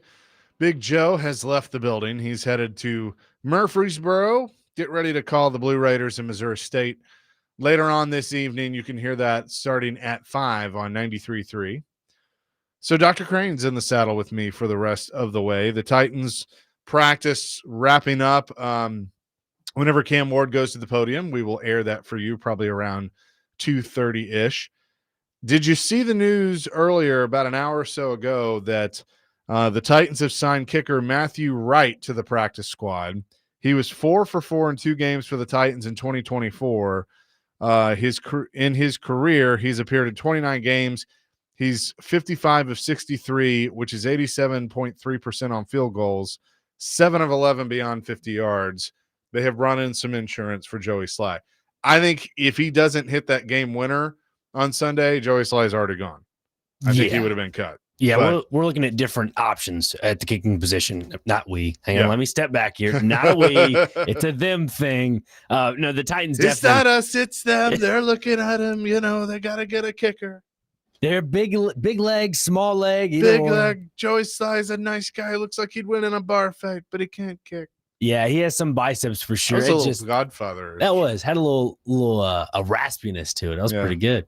But no, to the main point, the Titans definitely are struggling at that position. Even though he made the game-winning field goal, there are some. I guess you could put not all of it on Joey Sly, because the first 2 weeks it was more of Brian Callahan's decision-making offensively to put him in those rough positions of kicking those 60-plus and long 50-yard field goals that end up, weeding off to the left or right. I think if the Titans can just get in a better, position to score in a field goal position, that is, then I don't think Joey Sly's in the yips category for kicking. Yeah. So I think that's an interesting storyline to kind of look at, that they have brought in another kicker, just in case. But we'll see. I don't think Joey Sly is going to be here the whole season. Really? No. If he misses some key kicks this weekend, I think he's gone. Yeah, you're towing the line a little bit, because if you're the kicker for the Titans and Joey Sly, you're missing field goals, which is bad on your part. But if you're somebody looking at the draft for the future, oh man, we lost another game, but that could kind of bode well for you in the long run. It's a catch-22 situation. You win and you lose at the same time. I don't know. But to bring in another kicker like that, it's more of a competition battle for Joey Sly to just get his head right, because we've heard on these airwaves before previously that you bring in a guy to either kick or punt with you. It's more of just a competition to just tell the staff that you still got it for the most part. You still got it. So the Titans will take on the Raiders this weekend, looking to make it back-to-back wins, which they have not done since 2022. I think it was the Packers win on Thursday night, and the game before that, whatever that was the last time that they have had back-to-back wins, and then the infamous Thursday night plane game when they came back. That's the last time they have had back-to-back wins. So what needs to happen for them to do that? I think if they can take the good parts of the fourth quarter, especially that last drive. Look, there are still concerns in my mind, Nick, about the accuracy issues with Cam Ward. Yes, the receivers have got to catch the ball. And I wonder if some of the dropsies has kind of played with his head a little bit, and he's trying a little too hard. So maybe he's putting a little too much on the ball, or too little on the ball. He's got to find that right touch. I do feel like he throws it pretty hard, but they got to catch it. And so that's big, a big part. Tim Hasselbeck talked about that yesterday. But he's got to get more consistent in putting the ball to his receivers. If they do that, the way the Raiders are playing and the way Geno Smith has played, I do think, and the defense, comes up with some big stops like they did last week. The defense wasn't perfect by any means, especially earlier in the game, but they made some stops, late in the game. Then they could go in there and win back-to-back. But I think again, we're still playing with a lot of what ifs. Yeah, and you mentioned Cam Ward throwing the ball, if it's soft or hard, whatever it may be, to the wide receivers. To me, it solely is based on the offensive line play. You go back and look at week 1 and week 2, how Cam Ward was dissecting defenses, and he was getting compliments after the game saying, man, you guys have a really good quarterback. It was against the Rams and the Broncos. Both of them were saying, you got a really good quarterback that can dissect our defenses. You got something here.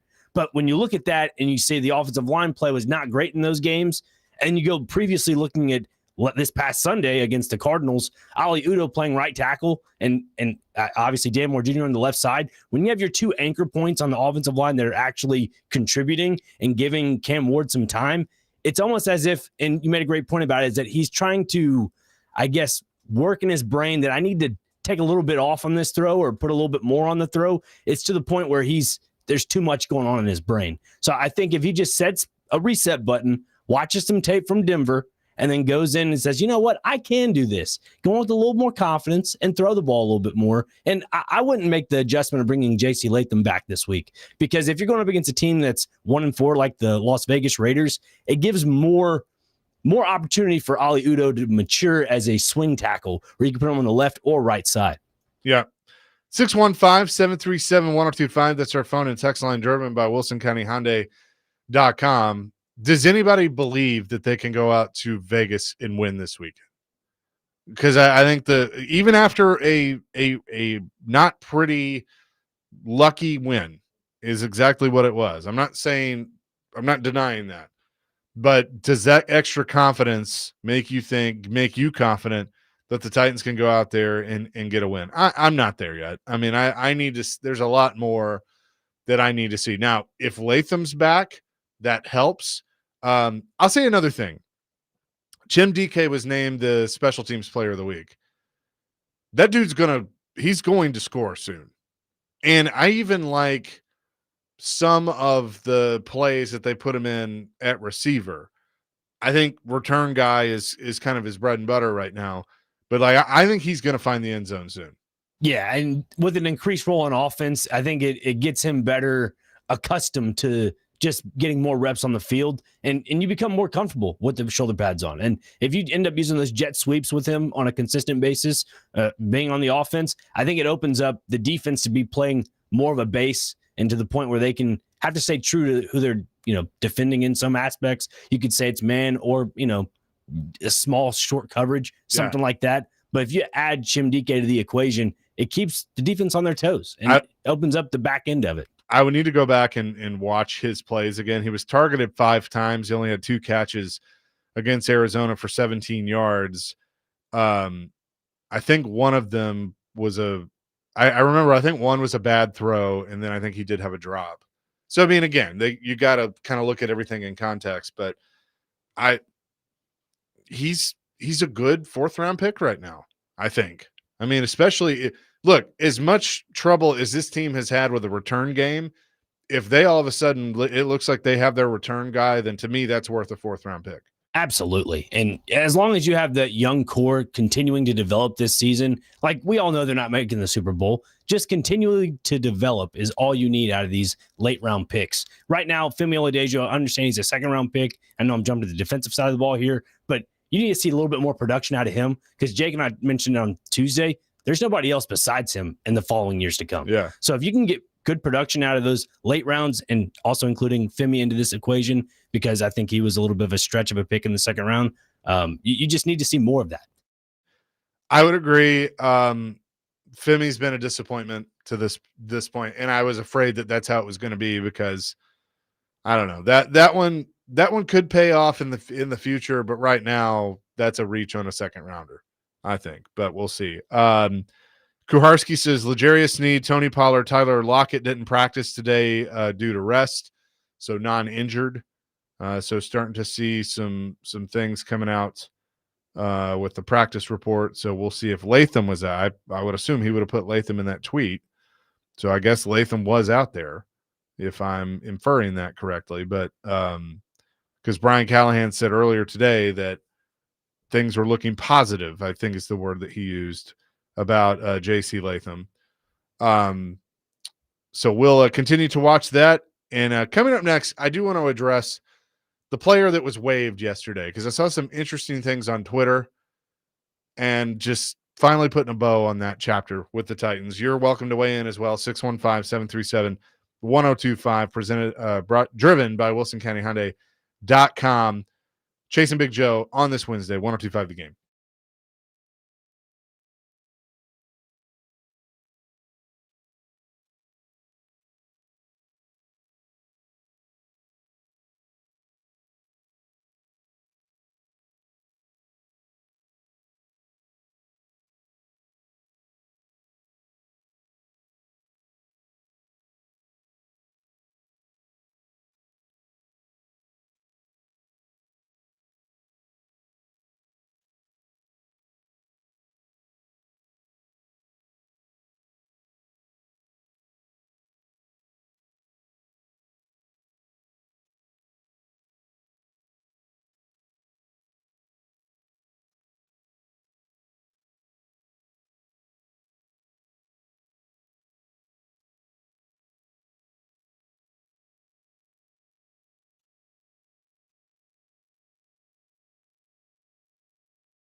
Hey Traylon, congratulations. Welcome to Nashville and welcome to the Tennessee Titans. We're excited to have you. We look forward to seeing you tomorrow.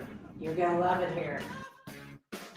That was Amy Adams Strunk welcoming Traylon Burks to the Tennessee Titans.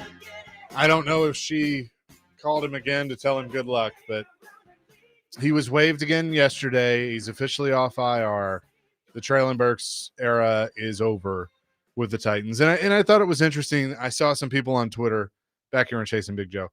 I saw some people on X, Twitter, saying, I mean, at this point, what do you got to lose? You know, do you bring him back? Do you play him? Nah, let him go. I hope he gets, I bet he signs with a practice squad somewhere else. He needs a change of scenery, and it's just time to move on and close that chapter. It didn't work. He's a bust. Hopefully he has, rebounds and has a better career. But his time here is done. So move on. Yeah, it's unfortunate because we all thought this could be the A.J. Brown replacement. And, I mean, the play arc kind of was when he was at Arkansas. But obviously John Robinson didn't hit on that one. It wasn't a home run. Nope. But unfortunate for Traylon. Maybe he finds another team. If there's any team right now that needs wide receiver play, I'd probably say it'd be San Francisco or I don't know. Maybe, you never know. What if, I think somebody will bring him on a practice squad. Maybe Dallas? Could. Yeah. The CD's out. I mean, yeah, maybe. But I mean, the expectation is you see what he's got, but he's got to stay healthy. He can't. That's the problem. He was having a good camp, and then he got hurt again. Yeah, the collarbone thing, unfortunate. I mean, if he doesn't hurt his collarbone and it's a minuscule injury, I think they give him another shot. I just a whole collarbone, trying to get back from that, it's just not a good sign. Teron Davenport has the practice updates for Wednesday. This is what he said. J.C. Latham, Bryce Oliver returned to practice. So they were both out there. No sign of Arden Key, Jeffrey Simmons, Blake Hance, who's out with a shoulder, James Lynch with a shoulder. Key left Sunday's game with a thigh injury as well. And then I already mentioned some of the other players that were out with a rest day. So, but J.C. Latham back at practice.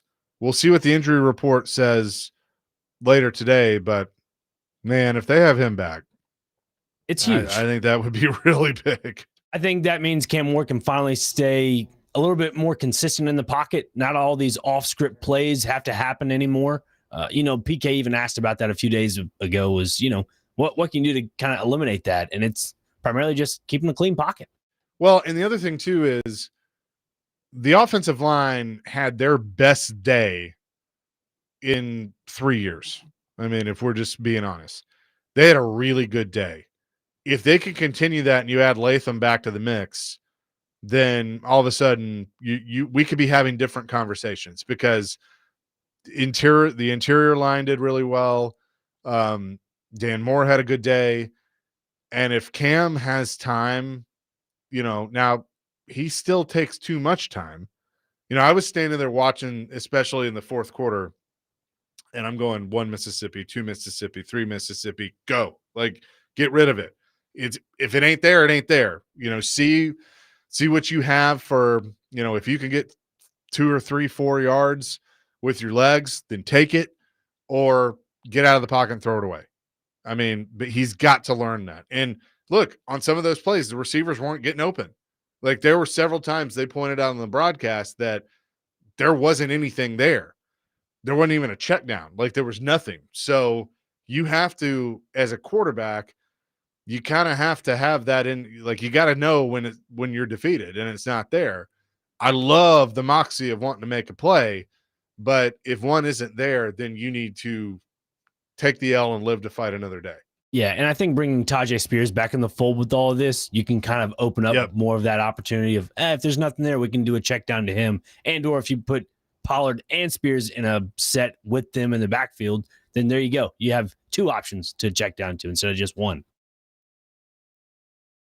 Yeah, which I think that could be a really good strategy. I mean, I want to see more of that. I understand, like, you need the basic stuff to work first and then start working in some of the the fun stuff. The fun stuff. I do like how Bo Hargree is calling plays for the most part. It's a little breath of fresh He had a better air. week this week. Yeah, it was definitely a better week. I think for Brian Callahan's sake as a head coach, it's taken off a lot of pressure on his shoulders. And this is a question I don't want to pivot to, but I'll just ask you right now.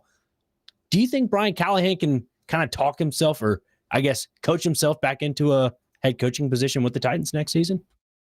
Oh, I'm not ready to go that far yet. Really? They gotta fix.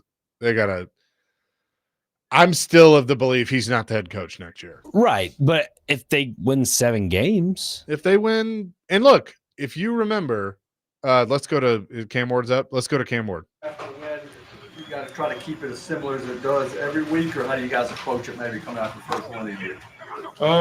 Really the same. Got to get better. We still have a lot to, just prove to ourselves, just with execution standpoint, offensively and defensively. Then we still got to get a lot more wins. How do you feel about what you were able to do or not do in the Cardinals game after you got a chance? After you got a chance to watch some of it back.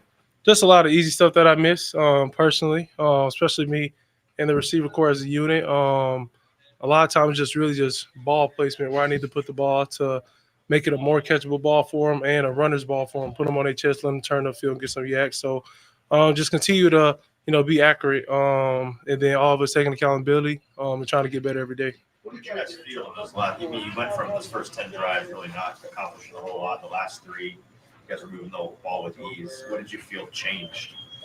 I just think we executed, honestly. From myself going to the right place with the ball to everybody on the offensive line doing their job, which they did the whole game, and the receiver room, us connecting on our intermediate, our short game, and our deep shots. I think just everything just flourished on those drives, and we just got to have more drives like them. What's the key to making it translate for 4 quarters instead of 1 quarter like it did Sunday? Not having interceptions, fumbles, negative plays. That's the biggest thing. A lot of times throughout the season, we've always shot ourselves in the foot, and we didn't do that towards the end of the game. So we just got to build off that. When you guys go to tempo, obviously, the defense can't sub out. So I would imagine it simplifies it for you a bit. Is that true? It doesn't simplify it for me. It's just something that I've done my whole career at every stop. I lived by tempo. It's something that has got me to where I am. So it's just another way I know how to play football. So I think it just helps us as an offense. And with that tempo, it creates a sense of urgency. Is that something that you experience as opposed to like the same calm player that you always are? It does, especially from a defense standpoint. Them not really knowing, what we're in. Us trying to see if we can get the perfect play in a look if we can. Then it's just also something that I think we're real good at. Something that we're gonna get into more. As the season goes, but we also got to be productive out of it as well. You said you'd live in it if you could, but that's not real football. How much more of it do you think there could be for it still to be real football? Just after, whether it's a big play, or if in my mind, I would want to do it after a negative play. Flush it, get on the ball, let's go fast, see if we can steal one from the defense. But it's all about situational as well. If we're backed up, if we're past the 50 or not. So a lot goes into it. When you watch the Raiders on film, and I guess Crosby especially. Say that again? What do you see when you watch the Raiders on film, and what are your thoughts maybe on Crosby, especially just how he disrupts games? Powerful player. From getting off the snap each and every down, he's a disruptive. And he's somebody that, that you want to go against. He's one of the best defensive linemen out there, and it's going to be fun to go against him. Bro, what's wrong with you, dog? I know you have confidence in your offensive line all the time, but how big were they in that fourth quarter the other day? Just allowing you enough time to push the ball down the field and get those big plays down the rim. I think that was why we were able to win the game. Both sides of the ball, the O-line, D-line, those guys, they worked hard all week, and that's one of the hardest positions to play in the NFL. And those guys, they kept me clean for the entire part of the game. And I just think that's only just a start for those guys. Us finally, getting a chance to communicate at a high level. That was one of our first games, not really having no communication issues. And then I think just throughout the future, we're going to be able to play faster. If JC's back in the mix now, how much even better can that get? That's going to be real good. Just from a athletic standpoint, he's just different. The way he moves, the way he takes care of his body, he's a great leader on this team. He's someone who's a standpoint offensive line. So, we get a chance to get him back. It's going to be able to help us for sure. Focus on keeping your eyes where they need to be. And you also talk a lot about taking what the defense gives you. How often are those the same thing? Like, are your eyes where they need to be if you're taking what the defense gives you? How does that work together? It works together really a lot of times, depending on whatever the play call is, or what type of situation it is. Then a lot of times it could be reactionary to where the ball should go, but sometimes in the game it don't happen like that. So really just got to be able to see and find it. Does one come above the other? Is it more important to take what the defense gives you, or is it more important to keep your eyes where they're supposed to be? Now, I think it's more important to complete the football and move the chains. So I'll say both, honestly. How important was it to get the tight ends involved too? Honestly? Say that again.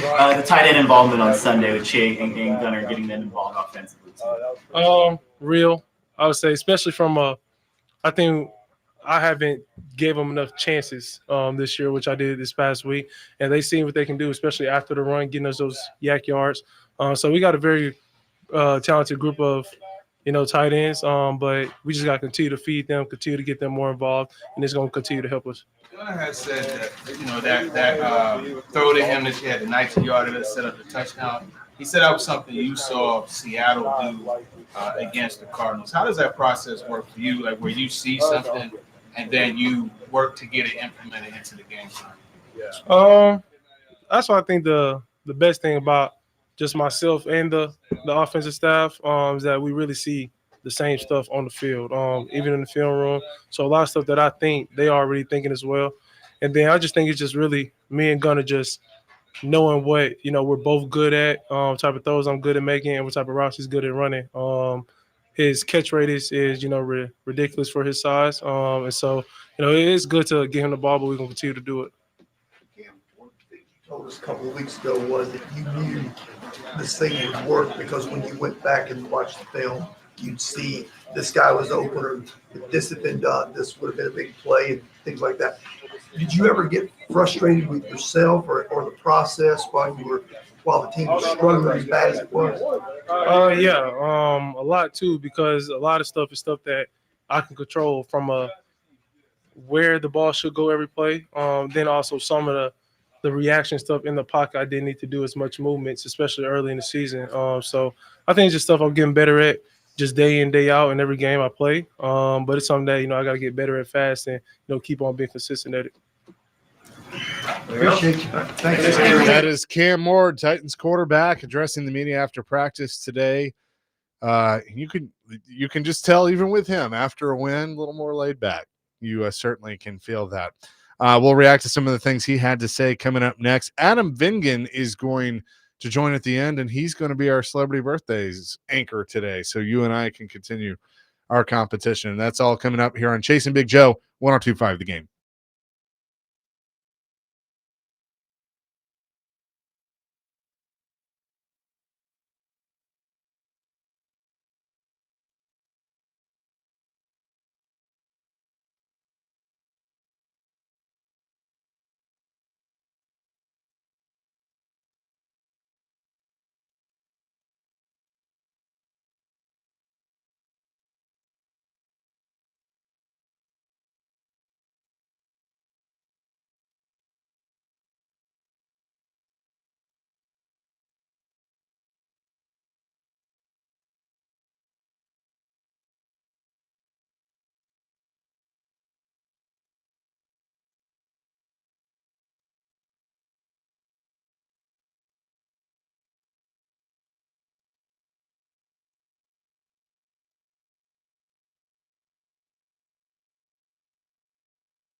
you guys go to tempo, obviously, like the defense can't sub out. So I would imagine it simplifies it for you a bit. Is that true? It doesn't simplify it for me. It's just something that I've done my whole career at every stop. I lived by tempo. It's something that has got me to where I am. So it's just another way I know how to play football. So I think it just helps us as an offense. And with that tempo, it creates a sense of urgency. Is that something that you experience as opposed to like the same calm player that you always are? It does, especially from a defense standpoint. Them not really knowing, what we're in. Us trying to see if we can get the perfect play in the look if we can. Then it's just also something that I think we're real good at. Something that we're gonna get into more, as the season goes. But we also got to be productive out of it as well.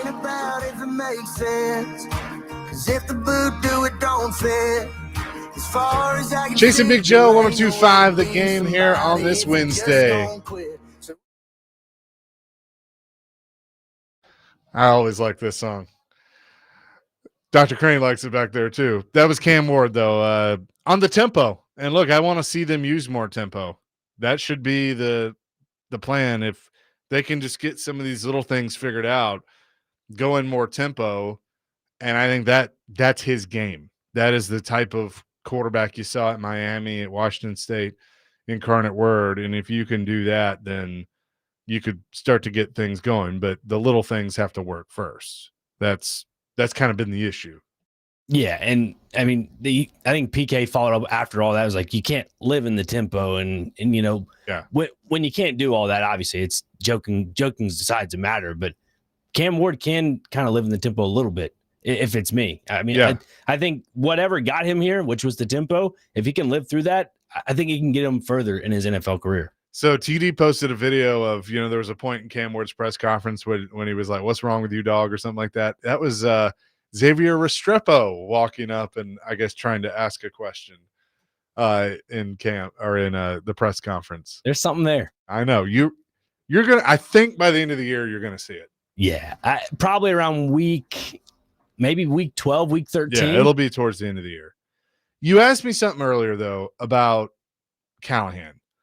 And, what he needs to do to save his job. I mean, winning is going to do that. I said even before the season that if the team is showing signs of improvement and Ward is showing signs of development, that's going to factor in too. To this point, I haven't seen enough of that to justify, even with the losses, for him to be back.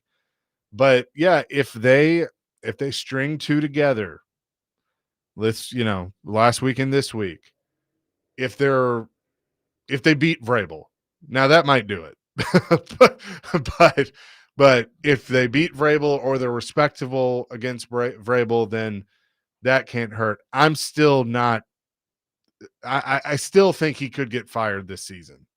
I'm not ready to say after one, dare I say, fluky win, a win's a win, but I'm not ready to say he saved his job. Yeah, just the question dawned on me because Joe a couple days ago was like, "Oh, the hot seat's kind of cooled off a little bit." I don't think so. Yeah, I don't. I think a win helps and delays the inevitable, but no, I don't think it's. I think it's still pretty hot. Okay, so if they turn out to win 7 games this year, which is a stretch, that to you is still which is what I originally had them at, but I also had those coming second half of the season, and I also said I wouldn't be shocked if there was an interim. So, but look, anything can happen, but I got to see a lot of different things for me to say that, okay, yep, that's the way it's going to go. I mean, you're at Vegas, then you got New England, at Indy. Indy's really good. Chargers, I think that record doesn't show the whole story, but they're beat up. So, potentially. Then you got the off week. Houston comes here, Seattle comes here, Jacksonville here. You go to Cleveland, you go to San Francisco, Kansas City, New Orleans, all here, and then at Jacksonville. And Jacksonville, I think, is showing us that they're the best team in the division. Yeah, absolutely. Jacksonville's and maybe a legit contender in the AFC. I'd agree to that. I don't know. I'm in the camp of Indianapolis, then Jacksonville. And then that's where everything else trickles down. See, I think Jacksonville's better than Indy. I'm not I'm not completely sold on Indy yet, and maybe I should be, but I don't think I'm the only one that feels that way. Like the teams that I can sit here and tell you that I legit think are good, Buffalo, Jacksonville's working their way to it. The AFC West, I don't really say anybody right now. Philly, Detroit, Green Bay, Tampa Bay, San Francisco. I mean, San Francisco's doing it with a bunch of injuries too. Yeah, I'm trying to wrap my head around San Francisco's roster right now. Yeah, you're right. They have a lot of guys injured. I will say I'll put an asterisk next to San Francisco. They might not have been exposed yet, but so far they look pretty good. Yeah, squeaking out that win over the Rams last Thursday night, I think that kind of gave them a little extra street cred in some aspects. Yeah, but I mean, and look, Washington's been interesting, with Mariota. I mean, who knows with them, and who knows, like Dallas. I don't know what Dallas is right now. The Giants I don't think are very good. But then in the AFC, like the West, the Chargers and Broncos, I think you can say are decent, and somebody's got to win that division. And then Kansas City's Kansas City. The Raiders, unfortunately, are not what I was hoping they were going to be. I thought they'd be better. They're not. Yeah, I think the whole Brock Bowers injury that kind of hurt them in the first week, it just kind of started to trickle down to the rest of the roster in a roundabout way. AFC North, I'm still not sold on Pittsburgh yet. Maybe Baltimore wakes up and remembers who they are, but I think this just could be a bad year for them. And then if Cincinnati can, if Flacco's the answer to help them survive, then we'll see. Could you imagine if he beat the Packers twice? The Packers? You mean the Flacco? Yeah, he's taking on the Packers this weekend. Oh, that's right. Yeah, you're right. That's right. He is playing them twice. Do we know for sure he's going to start? I would assume. I'd assume he would. I've seen some stuff online saying that it'd be a toss-up if he kind of knows the playbook, but he's a vet. I mean, he's got it down. So if he does start, or when he starts for Cincinnati, he'll be the first quarterback to start for 3 of the 4 AFC North teams, which is pretty crazy. What's that NFL score? Not scoregami. It's that I use it. It's called MLB Pickle, where you can kind of guess the players or where they've played. NFL has that. The Immaculate Grid. Yeah, Immaculate Grid. He is the champion of the Immaculate Grid. Oh yeah, he's got a few on there. Latham said, well, I can't hear what the video is, but I guess he's crossing the pain threshold to return to the field. So see, for me, that's concerning. Don't put him out there. Yeah. Well, I want to hear the whole clip. But coming up next, Adam Vingan's going to join, and we will do What Day Is It and Celebrity Birthdays. Chasing Big Joe, 102.5 The Game.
Chasing Big Joe, 102.5 The Game here on this Wednesday. And coming up today from 5 until 7, the Nashville Predators season preview show, which will be Max Hers, Willie Donick, and Adam Vengen, who has joined us in studio. Andrew Brunette going to join you guys at 5:15. Indeed. Hal Gill will join us. Pete Weber will join us.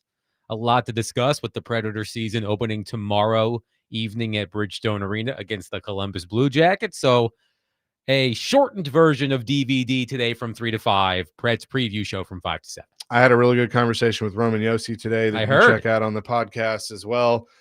I don't know if you've seen, and you've been to more practices than I have, but I said to him, he seems relaxed, like in a good way. Like he's out there playing like Roman Josi we've seen. Well, he has some clarity on his health, right? Yeah. With the POTS diagnosis. So I'm sure that's comforting for him. But if the Predators are going to bounce back from last season's disastrous result, he's going to have to play a big part in that. 100%. With that, let's get to what day is it in celebrity birthdays. I keep forgetting. Sorry. I know. It's okay. First on the list we have, it says, don't want the pop-up. Oh, okay. This is not. I don't want to download these games. Okay. Alvin C. York Day is today. So you have that. Emergency Nurses Day. American Touch Tag Day. You know, Adam likes a good game of tag. International Off-Road Day is today. International Top Spinning Day. Oh, I remember playing with those. Latina Women's Equal Pay Day. So shout out to the Latinas. National Bring Your Teddy Bear to Work in School Day. Adam has a few of those. National Curves Day. Yeah. National Curves Day. Everybody's got some curves. I like those. Let's see. National Hero Day. Not speaking on this segment. National Pet Obesity Awareness Day. National Pierogi Day. National Salmon Day. National Stop Bullying Day. Stop America's Violence Everywhere Day. World Octopus Day. And last but not least, especially, World Fluffernutter Day. Just to be clear, you did say shout out to Latinas, right? Yeah. Yeah, why? Okay. Just wanted to make sure. Yeah. I just wanted to make sure I heard that correct. They're people too. They, of We course know. they are. We know. Yeah. Nope. Yes. Okay. With that, let's get to celebrity birthdays. All right. So I am Adam the, is going to be. I am the moderator. So the rules, you have to get these within 2. And if you get it spot on, it's 2 points. Correct. Let's start with Chevy Chase. Oh. How old is Chevy Chase today? Chase. 82. 84. He is indeed 82. Chase is on the board. 2-0. Frazier. Actress Sigourney Weaver. How old is Sigourney Weaver today?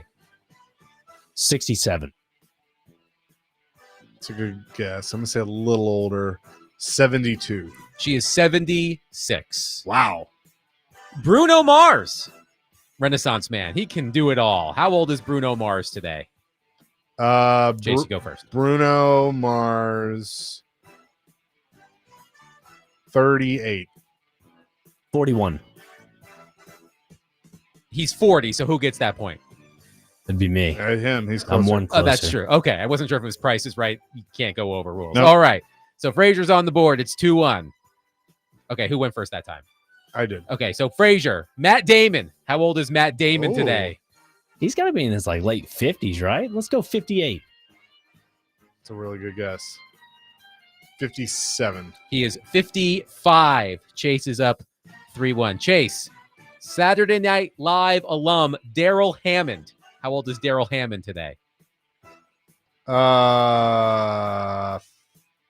52. 57. 70. Oh, a little off there. Nick Cannon, who has lots of different kids with lots of different women. Frazier, how old is Nick Cannon today? I believe it's like 15 kids is the count. It's up there. I'm going to go. Maybe with some Latinas. Who knows? You never know. I'm going to go 49. 42. He is 45. CJ Ramone of the Ramones. Chase, how old is CJ Ramone today? 64. 68. He is 60. All right. 4 sports birthdays. Chase is up 3-1. Who goes first this time? Let Nick go. Okay, Nick. How old is motocross legend Travis Pastrana? I believe he's a motocross legend. That is true. Travis Pastrana is 52. 47. He is 42. Chase, how old is WWE Grand Slam champion, I believe 2 times over, Mike the Miz Mizanin today? 43. 41. He is 45. Okay, Chase is I'll up take that. 4-1. 3 more, or actually 2 more. Frazier, how old is NASCAR driver Bubba Wallace? 30. Daryl is 31. He is 32. So Chase is up to 5-1. So Chase is going to win, but we have one more for you. The most important of all. 2015 national champion, former member of the Duke Blue Devils. Sorry, Connor Newt. How old is Grayson Allen today? Oh, who's first? You. Grayson Allen, 2015, 32. 34. He is 30. Chase wins 6-1 today. Boom. So what can we expect coming up in just a few minutes on DVD? So I've been seeing a lot of quarterback analysts just lavishing praise on Cam Ward. And Dan Orlovsky pointed out 6 plays that he thinks highlights against the Cardinals, I should say. Yeah. 6 plays against the Cardinals that he thinks highlights just how good Cam Ward has been despite everything going on around him. So I want to know if Derek Mason feels the same way. So I gave Derek Mason the homework assignment to watch those 6 plays. Derek did extra credit. He found other plays that I didn't even ask him to watch. But I want to know if Derek agrees with Dan Orlovsky's assessment of Cam Ward's performance in Arizona.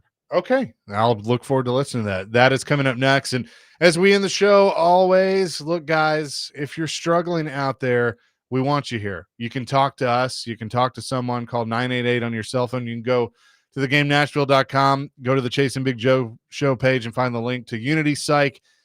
It's just getting out there and talking to someone. That's what we tell you every day. And we obviously want you here. And as Joe always says, not only do we love you, but God loves you as well. That is going to do it for us. Peace, love, rock and roll, DVD coming up next. 102.5 The Game.